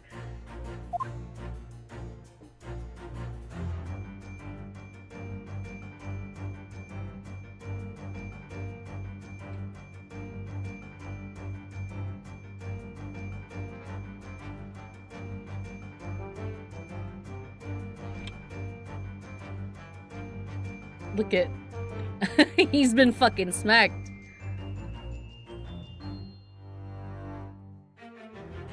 Long Tumblr post about someone claiming memorizing a song so well that when it sings with the lyric swap, everyone loses their mind over it. So sing it so confidently they booze. Nice.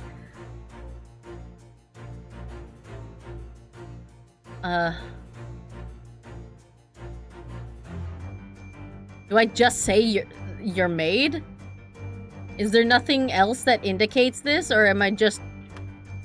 I just have to put this together? Oh.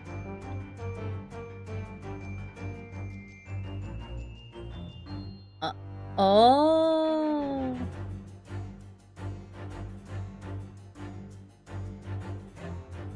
Oh, they've got matching. Wait. Wait, that's actually cute. Wait. They've got matching rings. He's got a fucking crescent moon like his fucking face. Oh, I guess her maid headband is supposed to look like the sun? Oh, that's actually so cute. What? That's cute. That's cute, actually. She's wearing a very large ring, look. Oh yes, a sunflower design with some rather nice embellishments. And it's on the ring finger of her left hand, which means it's surely a wedding ring. A couple goals. You want matching rings for you and your boyfriend? Fucking go for it. Doesn't have to be anything fancy. Just get something cute. It looks like there's, it's on there for life, too. Can't imagine it would slide off a finger that size. Okay. Rude. That's something to think, Mr. Naruhodo, not to say. Do you know, Mr. Garrideb's wife in that photograph had a ring very much like this one. It was a large sunflower design as well. Really? You have a great memory for these things. A large sunflower wedding ring. What could it mean? It's quite a coinky-dink that they have the same ring and the same exact build, huh? Take that!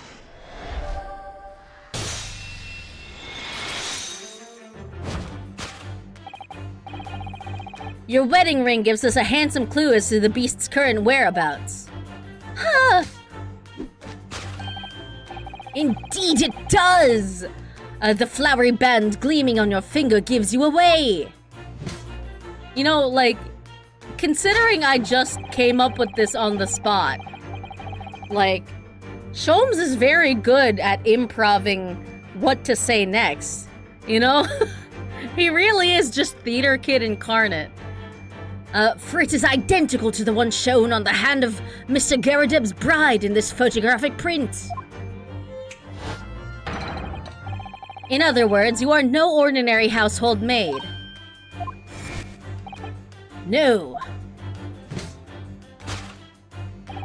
You are Mr. Garrideb's lucky bride. You are Mrs. Garrideb herself. Oh my! What?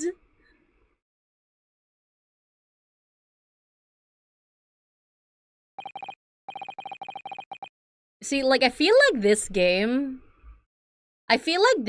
is the first 3D Ace Attorney game that actually uses the 3D to their advantage, other than, like, examining evidence, you know? Well, jolly fine detecting, sir. Much better than that lying shit. As you rightly surmise, that is my wife, yes, my Joan. Rather let herself go, you might say, but she was a bully cock.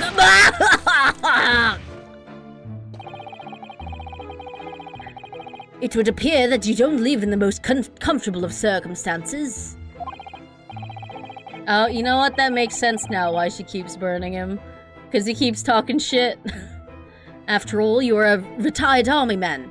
Yet you are in the business of renting out rooms. I would assume, therefore, you have insufficient means to employ a maid. Would that be correct? It's not right, I tell you. I was 2nd Lieutenant of the 3rd Regiment. A man has his pride, don't you know?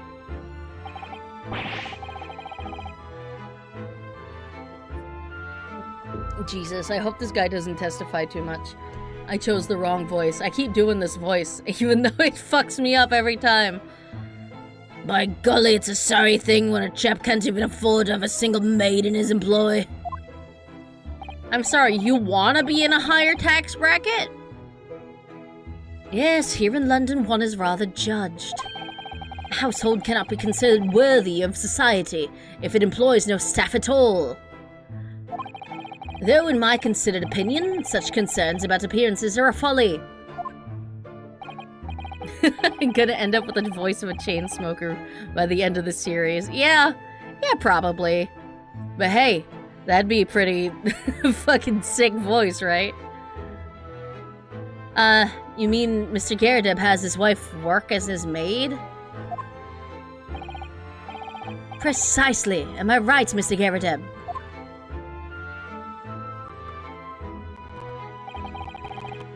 Only in company, obviously, but listen here. This must remain a secret. I can't be thought of as poor by all of my army friends. Tip-top secret, please.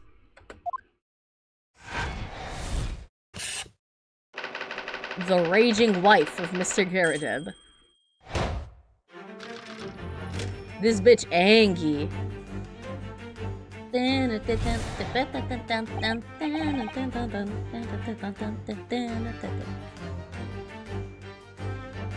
God, like, this is probably my favorite song in 7-8. Like, I know that's a very specific thing to say, but, like, every time I think of, like, oh, like, songs and weird time signatures, like, if I'm thinking about 7-8, like, this is the song that comes to mind. Well, this and the other Logic and Reasoning song.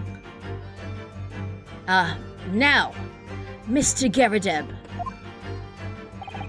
It is plainly clear that you still have deep feelings for this formidable beast. Indeed, in that blithe pose, the distress this loss has caused you is veritably tangible. What? That statement doesn't make sense anymore. She's literally right there. Your head weighs heavy on your shoulders. The pain you feel being revealed by that supporting arm. Nah, it's by the fucking, like, big-ass fucking palm smack on his face. Mr. Sholmes is quite something. He's still calling Mr. Garrideb's wife a beast. Yes, as a woman, that feels rather uncomfortable. I'm going to probably have to throw him after this. But Mrs. Garrideb is standing beside her husband as we speak. In other words, he hasn't lost his beloved at all, has he? Oh, how true! So perhaps that supporting arm seems to be propping up his head. Has some of their significance then? According to Mr. Sholmes, Mr. Garrideb's pain is tangible, though. What could that pose of his really signify? It's the big smack. Did you not see it earlier? It's the big smack. Smack.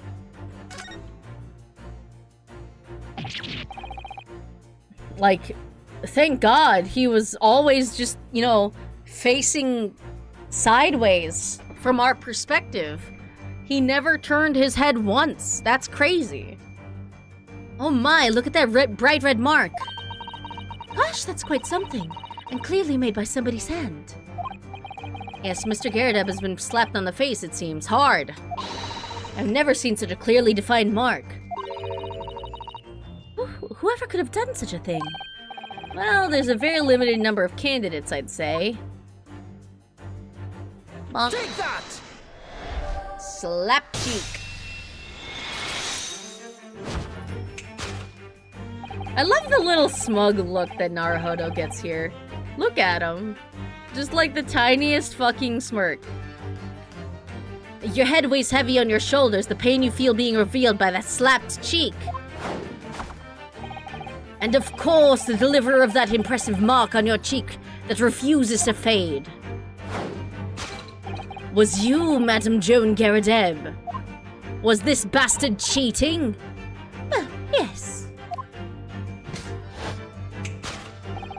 You have been desperate to hide the slap mark on your cheek, sir. Ah! Honestly, is she abusive? Because she keeps burning him with hot tea, and she slapped him. And she's destroying all his shit. Is she the toxic one? How the blazes? How did you work that out, man? Nothing escapes the notice of one trained in the art of observation, my dear fellow. And by that I mean Mr. Naruhodo, because I am not very good at observation. That's why you haven't looked directly at us even once. To keep your other side from view. Even though that looked extremely fucking unnatural. Also, you're kind of built long. Like long from the front. Well, He's got that like Dorito chin. Now let us proceed to the next conundrum. Why were you subjected to such a violent slap? Long, long man. In other words, we must ask ourselves what caused Madame Gerardib to fly into a rage. And we need only follow the direction of your gaze to find the answer. Yes, it is this pile of bills that has given rise to the pain you suffer. Didn't Mr. Sholmes say that the bills were all for lion fodder? Yeah, but now we've established that the lion never existed. Which can only mean that the thing responsible for gobbling up all that food was Mr. Gerardib's wife. Mr. Naruhodo! She's a person, not a thing! Yeah, well, it's the 1800s. She's also a person who gave her husband a mighty slap around the face. One so hard it left a perfect hand mark, in fact. Yes, why would a woman want to hit her husband with such force, I wonder? Cheating.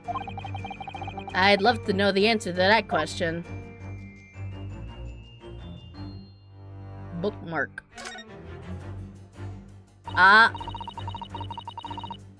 Someone must be reading this book at the moment. There's a bookmark here, look. Mr. Gerardib is clearly an avid reader. Oh, wait a minute.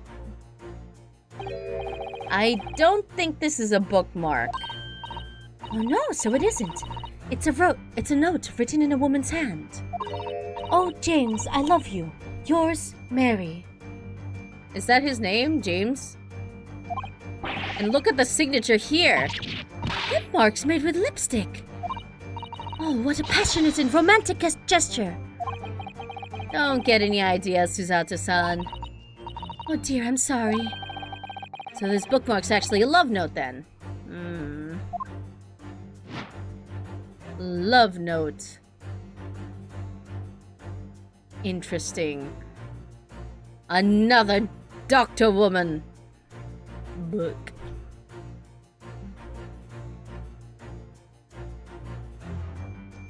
Take that! Cheating! Your husband's a filthy fucking cheater! After those cute fucking matching rings, how dare you! Yes, it is this love note that has given rise to the pain you suffer. Oh, James, I love you. Yours, Mary. Passionate indeed.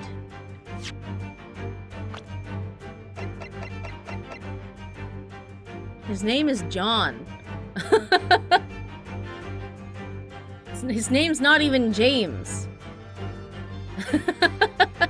You utter waste of a man! Oh, she angry.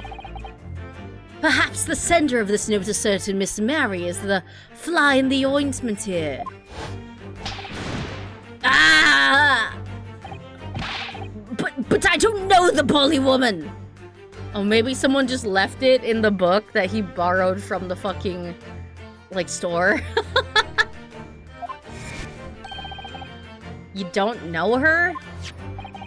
That note wasn't written to me. It was just in a book. I don't know how it got there. It was just in there, you say. That's right. That's what I'm saying. A likely story. Now listen here, Joan, old thing. I explained it at the time.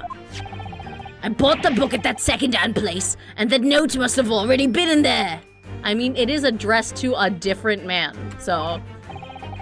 So the previous owner of the book was the one using the note as a bookmark, you mean? That's right, that's what I've been saying. A likely story. For heaven's sake, woman! Look at the name, it's written to James! My name, in case you'd forgotten, is John! A likely sort. You know his name. Are you questioning my name now? The wrath. The wrath of a woman. A woman scorned. And there we have it. Arouse the suspicions of the female heart, and you unleash a beast with the most ferocious bite. Now, in a final fit of rage, the ferocious beast carried out one last, unimaginable attack. Unimaginable. I like how her, text box name is still Maid. It's not like Joan or anything. The aftermath of which can clearly be seen by observing the carpet over there. A very expensive woolen carpet, if I'm not mistaken. Oh, dearie me. What could have caused such a destructive outburst?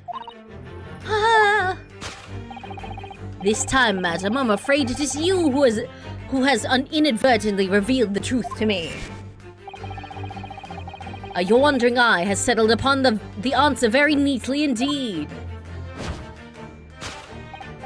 Yes, to explain the dire state of the carpet, we need only look at the Tower of Cakes!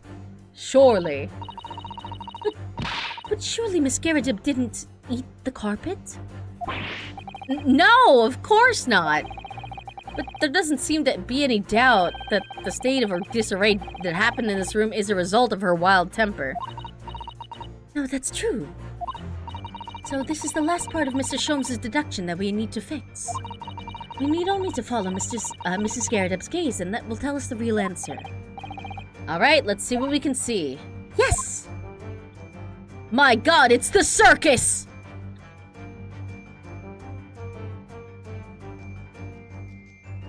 Do-do-do-do-do.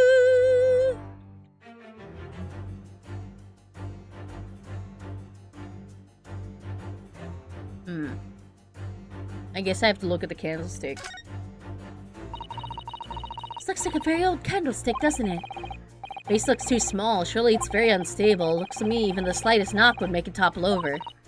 Oh dear, that would be dangerous. Wait, take a closer look at this. There's one candle missing. Yes, I didn't notice that before. Why is that, I wonder? Why is one candle of the three missing from its holder? Because it's right here, Carpet here has been ripped to shreds. Yes, and according to Mr. Sholmes' deduction, tears match those made by an Indian lion's teeth exactly. No, they don't. No, they fucking don't. Oh, look here. What is it? If you look closely at the edge, you can see scorch marks. Oh yes, so you can. In that case, perhaps the carpet wasn't eaten in the normal sense at all. Let's rethink this with that in mind. Okay, yeah, I guess I have to look at the candlestick. Yoink. Take that! No, why does she keep looking at things like that? Listen! No one has a poker face here! Yes, to explain the dire state of the carpet, we need only look at the candlestick. Most illuminating, my dear fellow. And, of course, the only possible way out of this logical labyrinth. Yes, the remains of a ferocious attack in which the carpet was devoured are clearly visible. Indeed they are. The scorch marks at the edge clearly give the truth away. Scorch marks! It would appear that this room was the scene of a little marital altercation. Like a lover's tiff. Mrs. Garrideb's mighty arm muscles left an impression not only on her husband's face.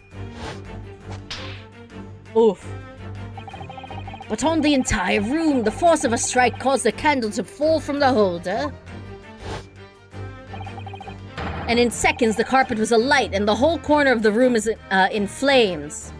God, everything back then was just a fucking fire hazard, huh? Which is crazy, because they had gas lamps and fireplaces working in their home. Yes. For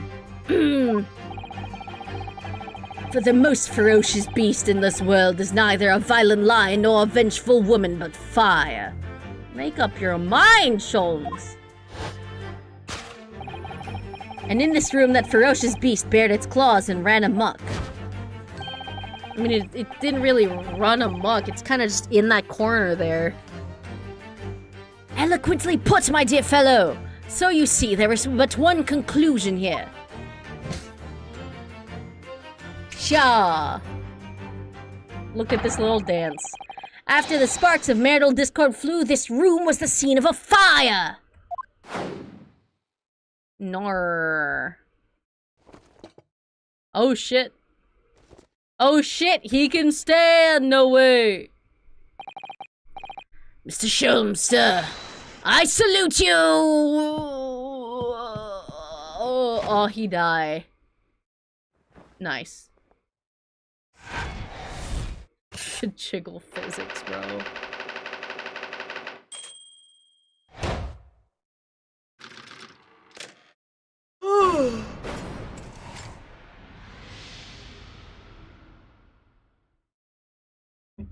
Thanks for the deduction, Sholmes.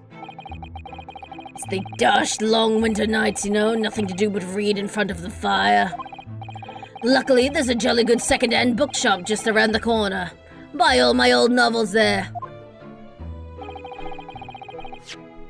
And in the pages of one particular novel, you discovered some rather illicit material. From which your wife admonished you harshly, it seems. Don't know about admonished. Demolished might be rather closer to the mark. And beast is most certainly an apt description. I'm sorry. Here we go again. And the carpet, was that destroyed by fire when a candle fell to the floor? Afraid to say it was. Happened in the blink of an eye, you know. The whole place filled with smoke. Couldn't see a bully thing. I was caught between the old stick's rage and the raging flames. You paint a torrid picture, sir. One that would have been most entertaining. Do you happen to have a video? Oh, videos don't exist to the normal public yet, Do you happen to have a photo of the moment you got slapped? Would have been very funny. That's sympathy for you. Didn't take long for the fire to spread, of course. The bully furniture started going up as well. We had to hide the mess behind that screen for the time being. Over here, Mr. Garrideb? Well, you have nothing more to hide now, if you'll allow me. What secrets hide you? Books. Had all my favorite old novels in that case. But as soon as the fire got hold of them, that was it. Whoosh! Up in smoke. Gosh. And the wife started hurling things at me. What a terrible sight it must have been. There was I, backing up against the window under heavy enemy fire. Incendiary books coming 10 to the dozen. She had the cannon pointed at me at some points. I didn't even realize that thing was loaded. Worst of it is, I lost my favorite book called The Lion's Pride. The Lion's Pride? Ah, yes. Your notorious love of big cats coming through again. I assure you, the title didn't influence my choice in the slightest. So the poor man really did lose something dear to him as a result of the ferocious beast's rampage. Mr. Sholmes' deductions turned out to be correct once again, after, a little bit of help. Can only be described as a great British wonder. I tell you, it was total carnage. Flames everywhere and the old stick in a full kettle. A fettle. Out of interest, what time of day was that?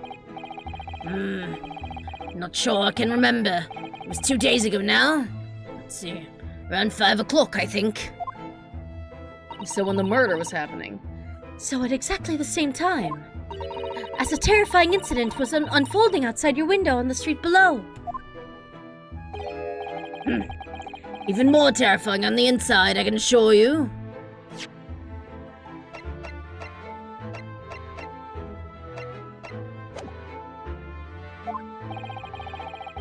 Is there a murder weapon? I forget. Like, is there... I'm just wondering, because, like... It's cold as fuck, right? Here's my fucking crackpot theory. This is probably too early for this. Here's my crackpot theory. If there is no murder weapon on the scene, if they don't find a fucking murder weapon, then I think she like tripped, and then an icicle just hit her or something. I don't know, man. Wouldn't that be crazy? A knife-shaped icicle, surely. The whole of Blighty could have been flattened outside my window at the moment, and I wouldn't have noticed a dashed thing. Oh, really?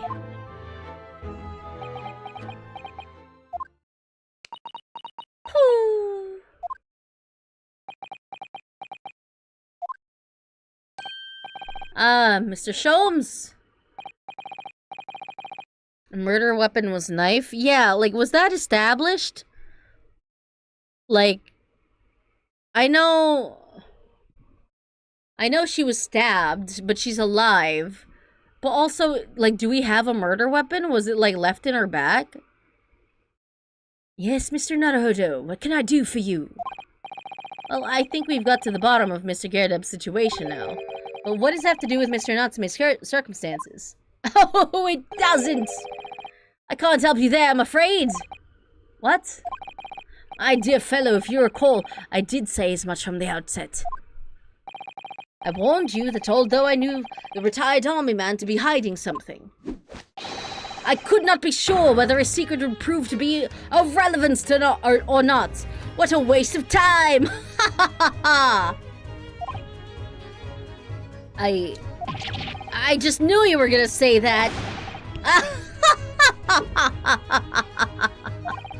No, Mr. Naruhodo, you mustn't lose heart. Bear in mind that all things fall into one of only two categories. Those relevant to the case and those not. That makes no sense to me. Well, no matter. It is of far greater importance that you make up your mind now. Sorry? Visiting hours at the prison will soon be over. Shit. Oh no, is that time already? If we're to accept Mr. Natsume's case, we have official paperwork to attend to. Fuck. We don't even have any evidence that proves him innocent, bro. No more time to think. Shit. Perhaps you'd like to betake yourselves to bidding us farewell now.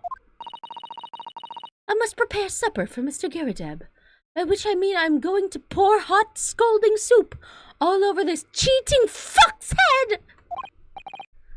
Oh, yes, so sorry. Thank you both very much for your time. Toseki-san will be waiting for us. And I'm gonna have to give him an answer. Oh boy. Shit.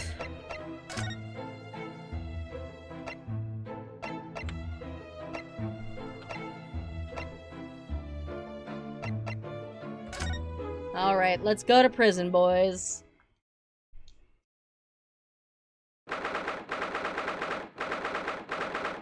Wait, Briar Road? I thought we were going to prison. It's time, Mr. Naruhodo. We must hurry back to the prison. Yeah, I know. Let's hail a Oh. What's the matter? Looks like something's going on over there at the front of the Gyarados house.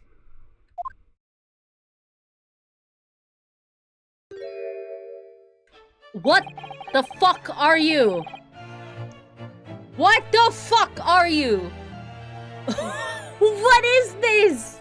What are you? Bro. What a character. What a fucking character. Holy shit, I just woke up. I'm not fucking sleepy anymore. I just woke up looking at this fucking guy. What the fuck? I know thee not, old man. Fall to thy prayers. What the fuck?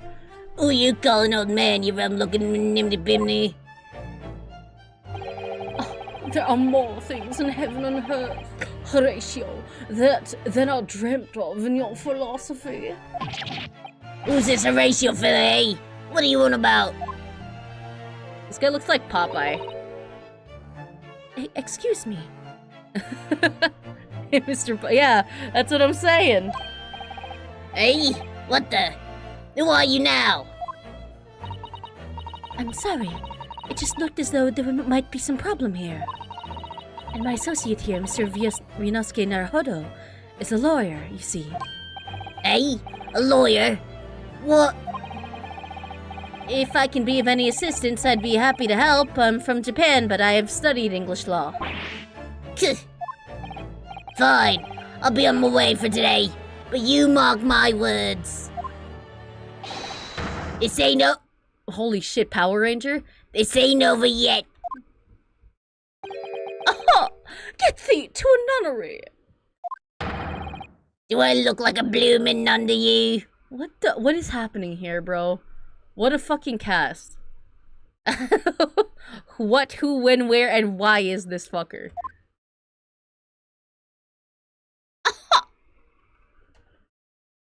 I feel like that's a noise that comes out of his like mouth all of the time. Just I do hope you're not injured.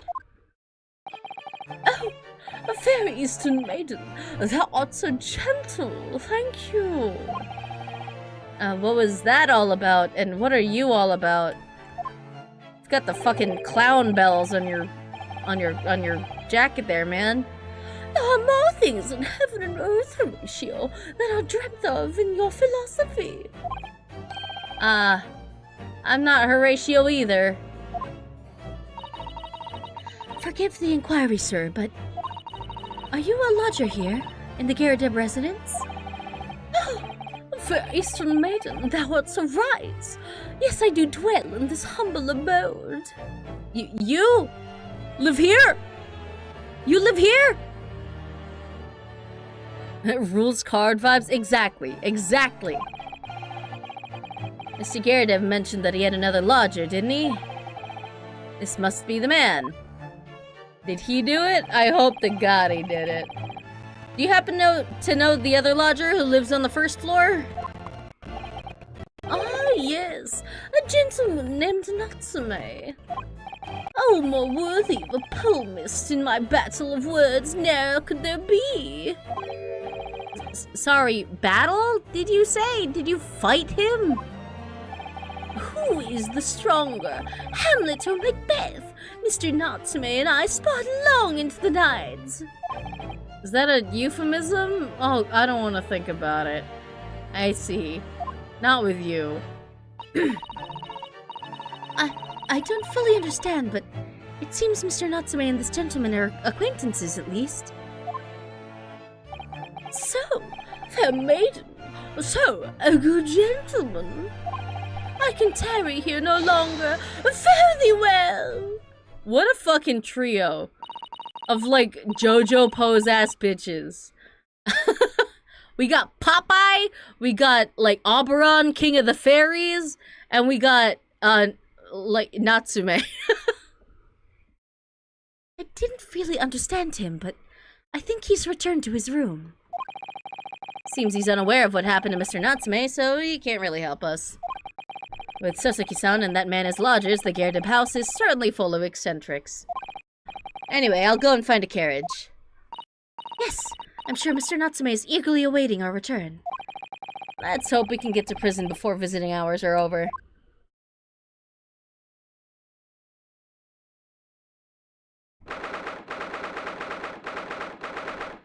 Hey, so Natsume, do you happen to have, like, a Power Ranger troop or something? The enemy stand user could be anyone. The stand user in question.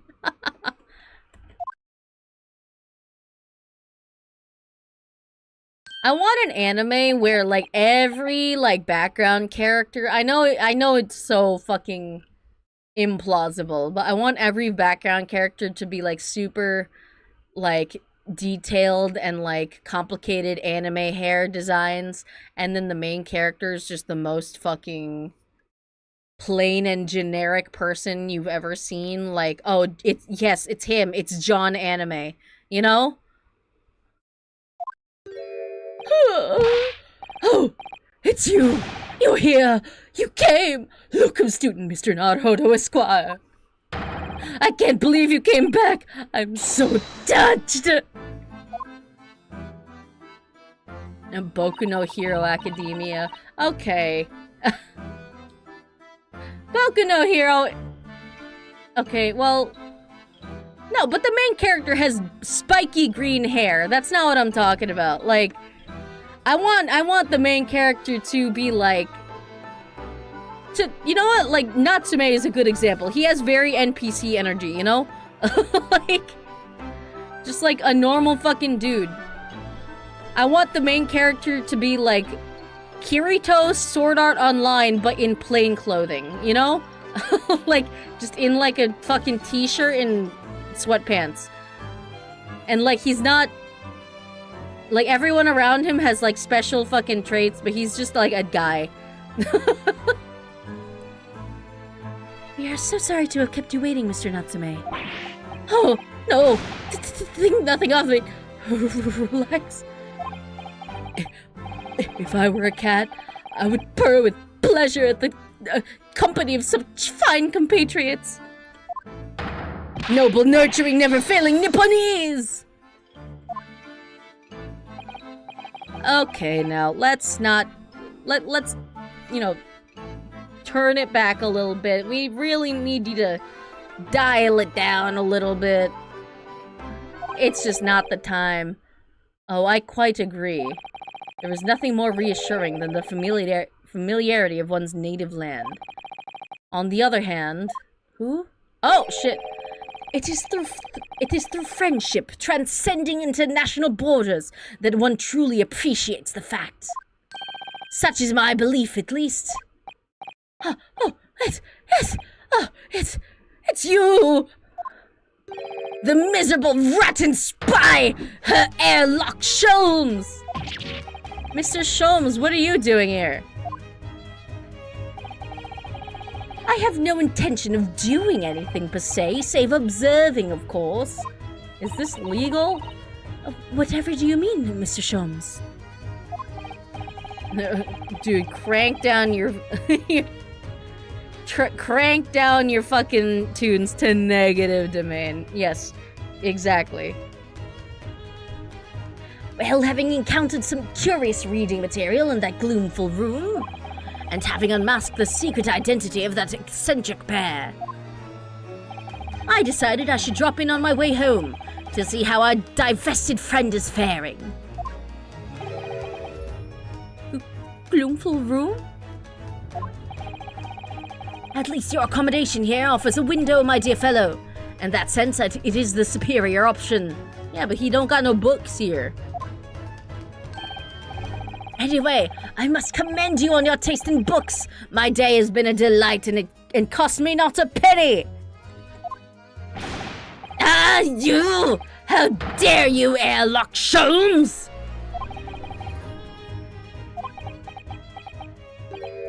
I hope Soseki is a recurring character that just hates, like, he hates herlock. He hates sholmes. Ugh. I've had it. I'm through. I'm at the end of my rope. I should never have come to Great Britain. It was a terrible mistake. Haunted by spirits in those accursed lodgings. No doubt my luck will be cursed in tomorrow's trial as well. My whole life is bedamned. I love whenever Susato does that slow turn. It's so funny.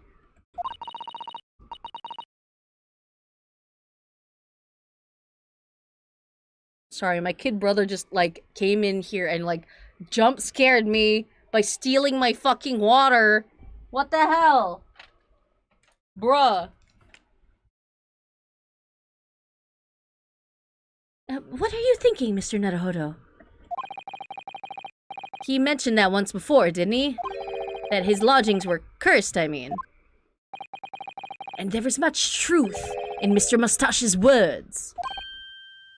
What? Curse is a wholly appropriate description, I would say. For the man's lodgings, and indeed for tomorrow's trial.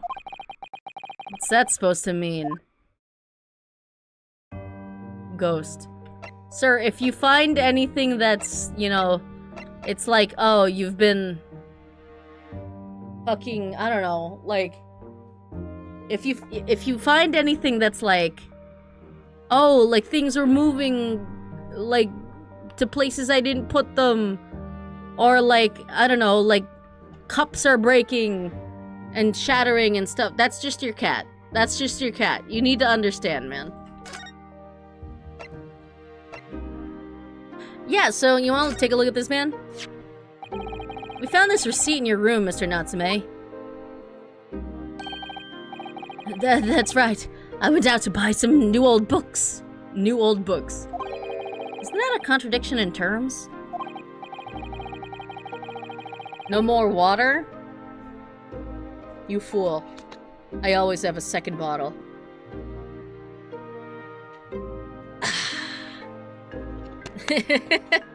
That's all. Yeah, it's also ADHD. That's true.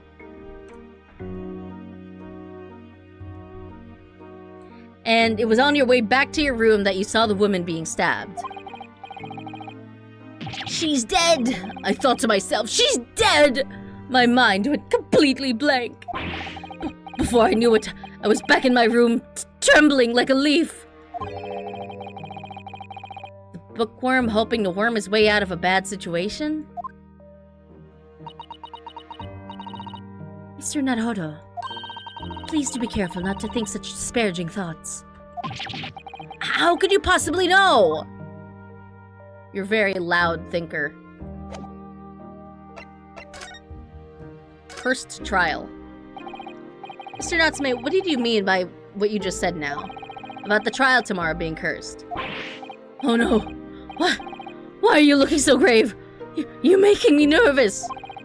I was just getting carried away, that's all. I didn't mean anything by it. Oh, I see. That's really agitated him.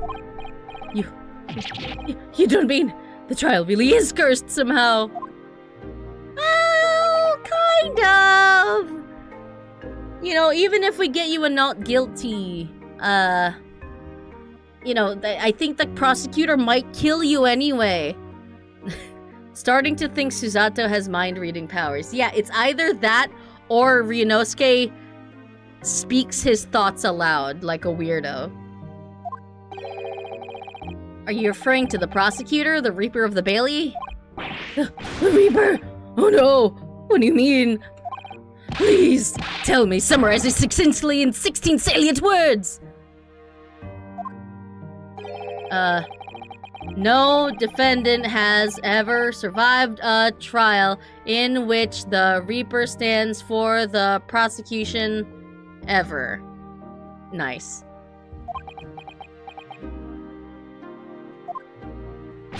Oh my goodness, can it really be true? That was 16 words exactly! That's...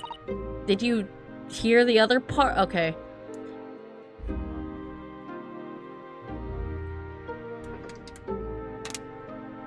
Can you get out of my room? I'm streaming, man.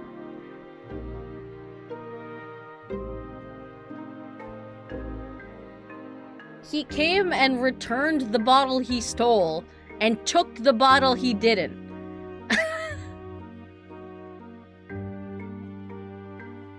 Okay.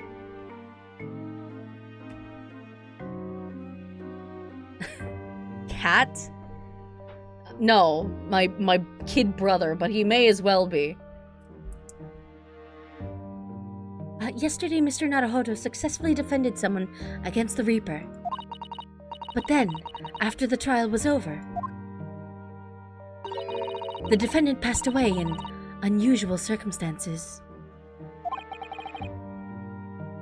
Mr. McGill did. What? Ah, I'm impressed, Miss Susato. You have an eye for detail. Actually, the Lord Chief Justice told us. Mr. Sholmes, surely it can't be that having failed to have the accused convicted, Lord Van Zieks killed the man himself?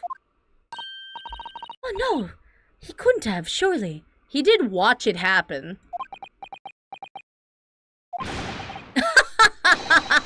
You have some wonderful notions. Sorry? The man isn't a mass murderer. He's a court prosecutor, my dear fellow. Oh, yes. Why, of course he is. Ah, of course he is. Then why are you trying to scare me? It could be said, however, that the real truth about the man is even more terrifying than your hypothesis. Oh, what's the difference? Well, you know, you get to shout a lot before they kill them, you know?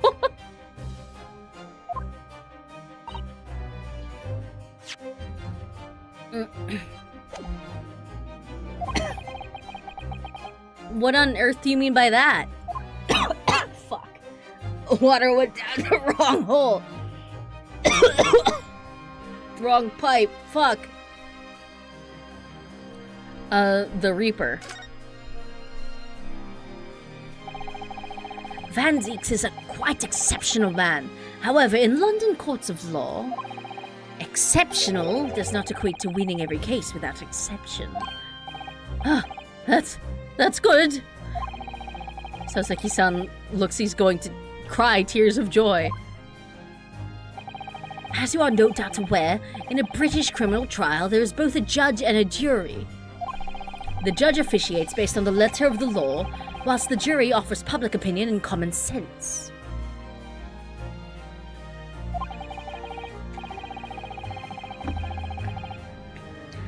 It is an excellent system whereby the defendant's guilt is considered from several points of view.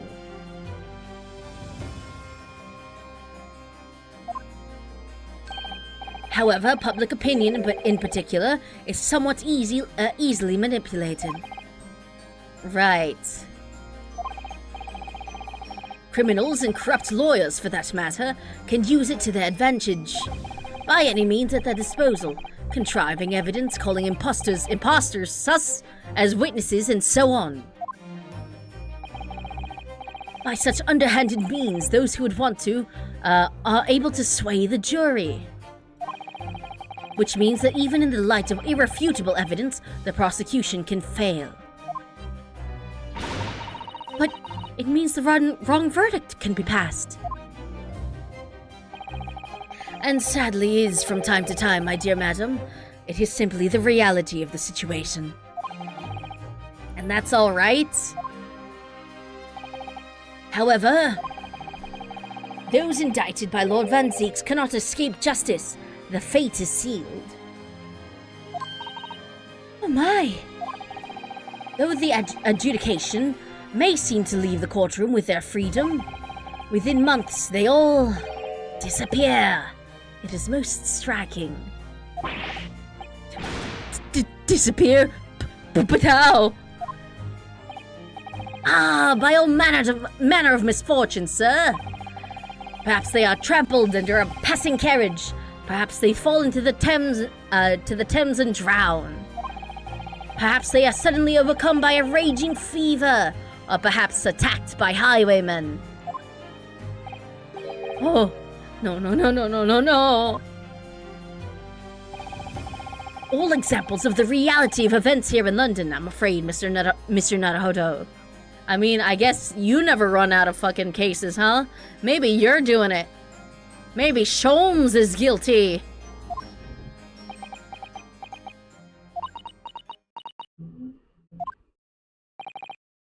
Ah, I knew it. I'm a dead dodo done for doomed.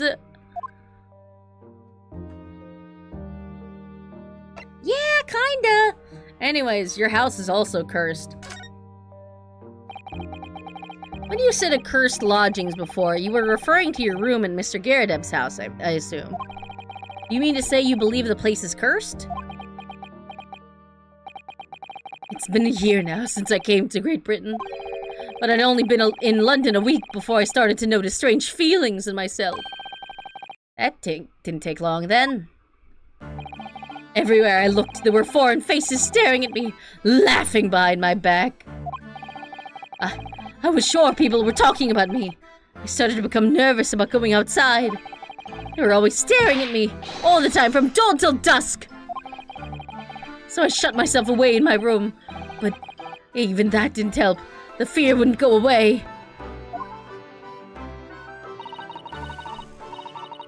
You must have been very lonely, having been away from your homeland for such a long time. I've had to move a number of times, most recently to that room on Briar Road a week ago now. I'm pretty sure there's asbestos in the walls there. Yeah, why did you choose there? It seems a little inconvenient. The rent is cheap. I have so little money it appealed to me straight away. Of course, I asked why it was so affordable. The landlord just simpered and said, "The room is cursed." Whoops! He quickly tried to cover his mistake, but it was too late. So I told him, "If you have something to say, then say it, but if not, don't mention it in the first place. I'd rather be ignorant." Yeah, well said.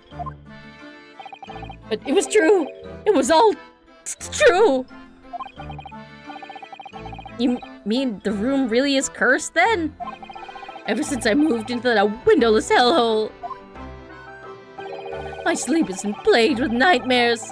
I awake feeling as though I've been choked to death. That's your cat. That's your cat. That's your fucking cat. Your cat is sleeping on your chest. Your cat is sleeping on your chest or face. And in my waking hours, people are stabbed in front of me as I walk down the street. That's just unfortunate. I'm branded a killer, thrown in prison. Nobody wants to know me. I'm surrounded by scary, sinister spirits. No, that's your cat. It's literally your cat. If only there was someone, just one person on my side. Can no one find it in his or her heart to believe in me? Really, no one at all? To believe, yes, to believe. I believe. Mr. Sholmes. Me, Mr. Naruhodo. Pray, what can I do for you? It's about the case on the SS Buria, if you recall. The Buria. Ah, that case! The one with the snake! No. Well, yes? At the time, I was a suspect, but you believed in me and listened to my side of the story. And you helped us to investigate. Every cat owner knows there's two types of silence. The good silence and the suspiciously silent silence. Exactly. Exactly. I did I? Interesting. Bro has really wiped what happened a week ago out of his memory. What I want to know is why? Why did you believe me? I see, yes. You mean... because you were a grimly dressed, shady Eastern fellow found with a victim in a locked room. Well, if you like, yes. I'm a little surprised that the answer requires explanation, my dear fellow. It's quite simple, really. You said I didn't do it. But I could have been lying. Surely you must have had your doubts. You must have suspected me a little. I think perhaps you have misunderstood. I neither recall believing in you nor in that which you were telling me. What? You see, the only things I believe in are those I choose to believe. In. What? What? What do you mean, Mr. Yeah, duh. I make up my own mind about what is to be believed and what is not. If I should like to believe in something, I do. The circumstances can hang as far as I am concerned. Santa Claus is real. The Tooth Fairy's real. Iris told me, and she's very smart. She has a doctorate. But I could have betrayed your trust. With those skinny twink arms. In that case, I should have made an elementary error of judgment, nothing more. Betrayal of trust is an overused excuse, in my opinion. Meaning? Whether or not one should trust another is in the final analysis down to oneself. It is a matter of whether or not one can trust oneself. Yes, he's right! He's right! Locum student Mr. Naruhodo Esquire. Whether or not I can believe myself.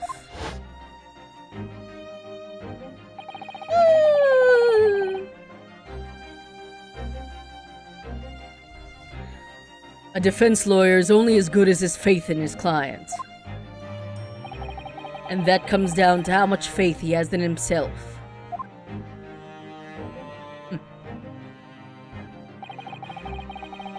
You were so right, Kazuma. So true, bestie. And more than bestie.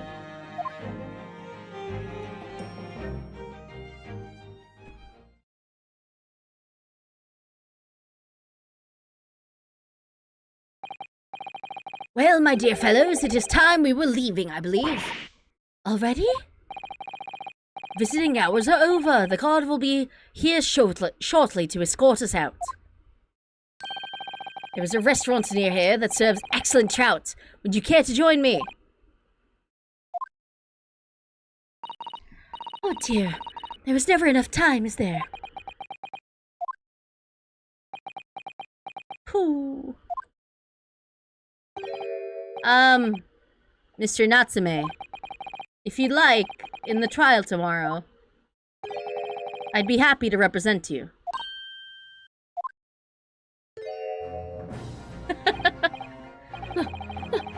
Welcome, student Mr. Naruhodo Esquire. As I said, I only experienced the British courtroom for the first time yesterday.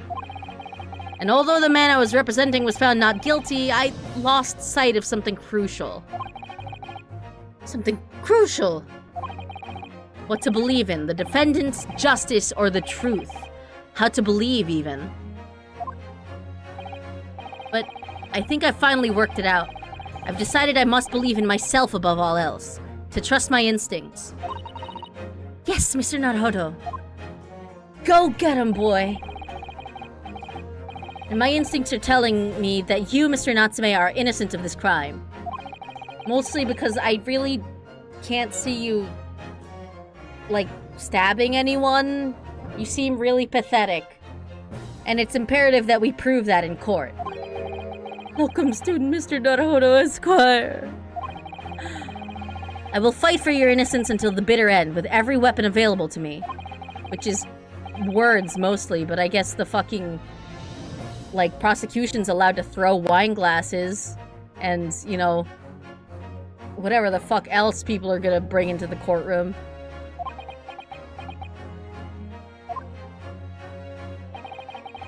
As I said when we first met, I'd like to entrust my fate to someone who will listen to me in my native tongue. Of course, Mr. Natsume. It would be fair to say, Mr. Naruhodo, that your mind was in many ways made up from the outset. Well, yeah, we wouldn't have fucking did all that investigating otherwise. You merely needed the events of today to fully realize it. Yeah, I think you're right about that. It's been a roundabout journey, but I got there in the end. I don't think that was relevant at all. But it was funny. Mrs. Sato. Yes. Would you be willing to stand by my side tomorrow and help me in court? Absolutely. I can't baby you forever, Mr. Naruhodo, but for now it's fine. As I said this morning, you may consider me your personal judicial assistant. I mean, you are. You straight up are. The shocking events of yesterday's trial still weigh heavily on my mind. Can you believe all of this happened in a day? But it's time to stop looking backwards. Kazuma believed in me, and Mr. Sholmes believes in me now too. So it's time. Time that I learned to believe in myself, and believe in the heart of the cards! I draw Pot of Greed! Sasaki-san has no one. He's all alone, so it's my job to help him, to fight his corner. Tomorrow, in the courtroom, with all the strength I can muster. Whoop whoop woo! Investigation over, baby!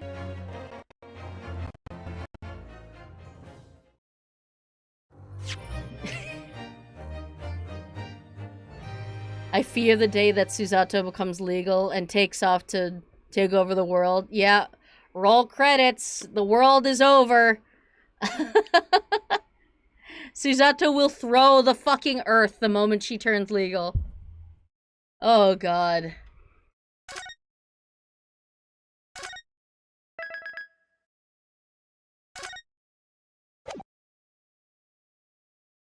No, no, no, no trial. No trial, not today.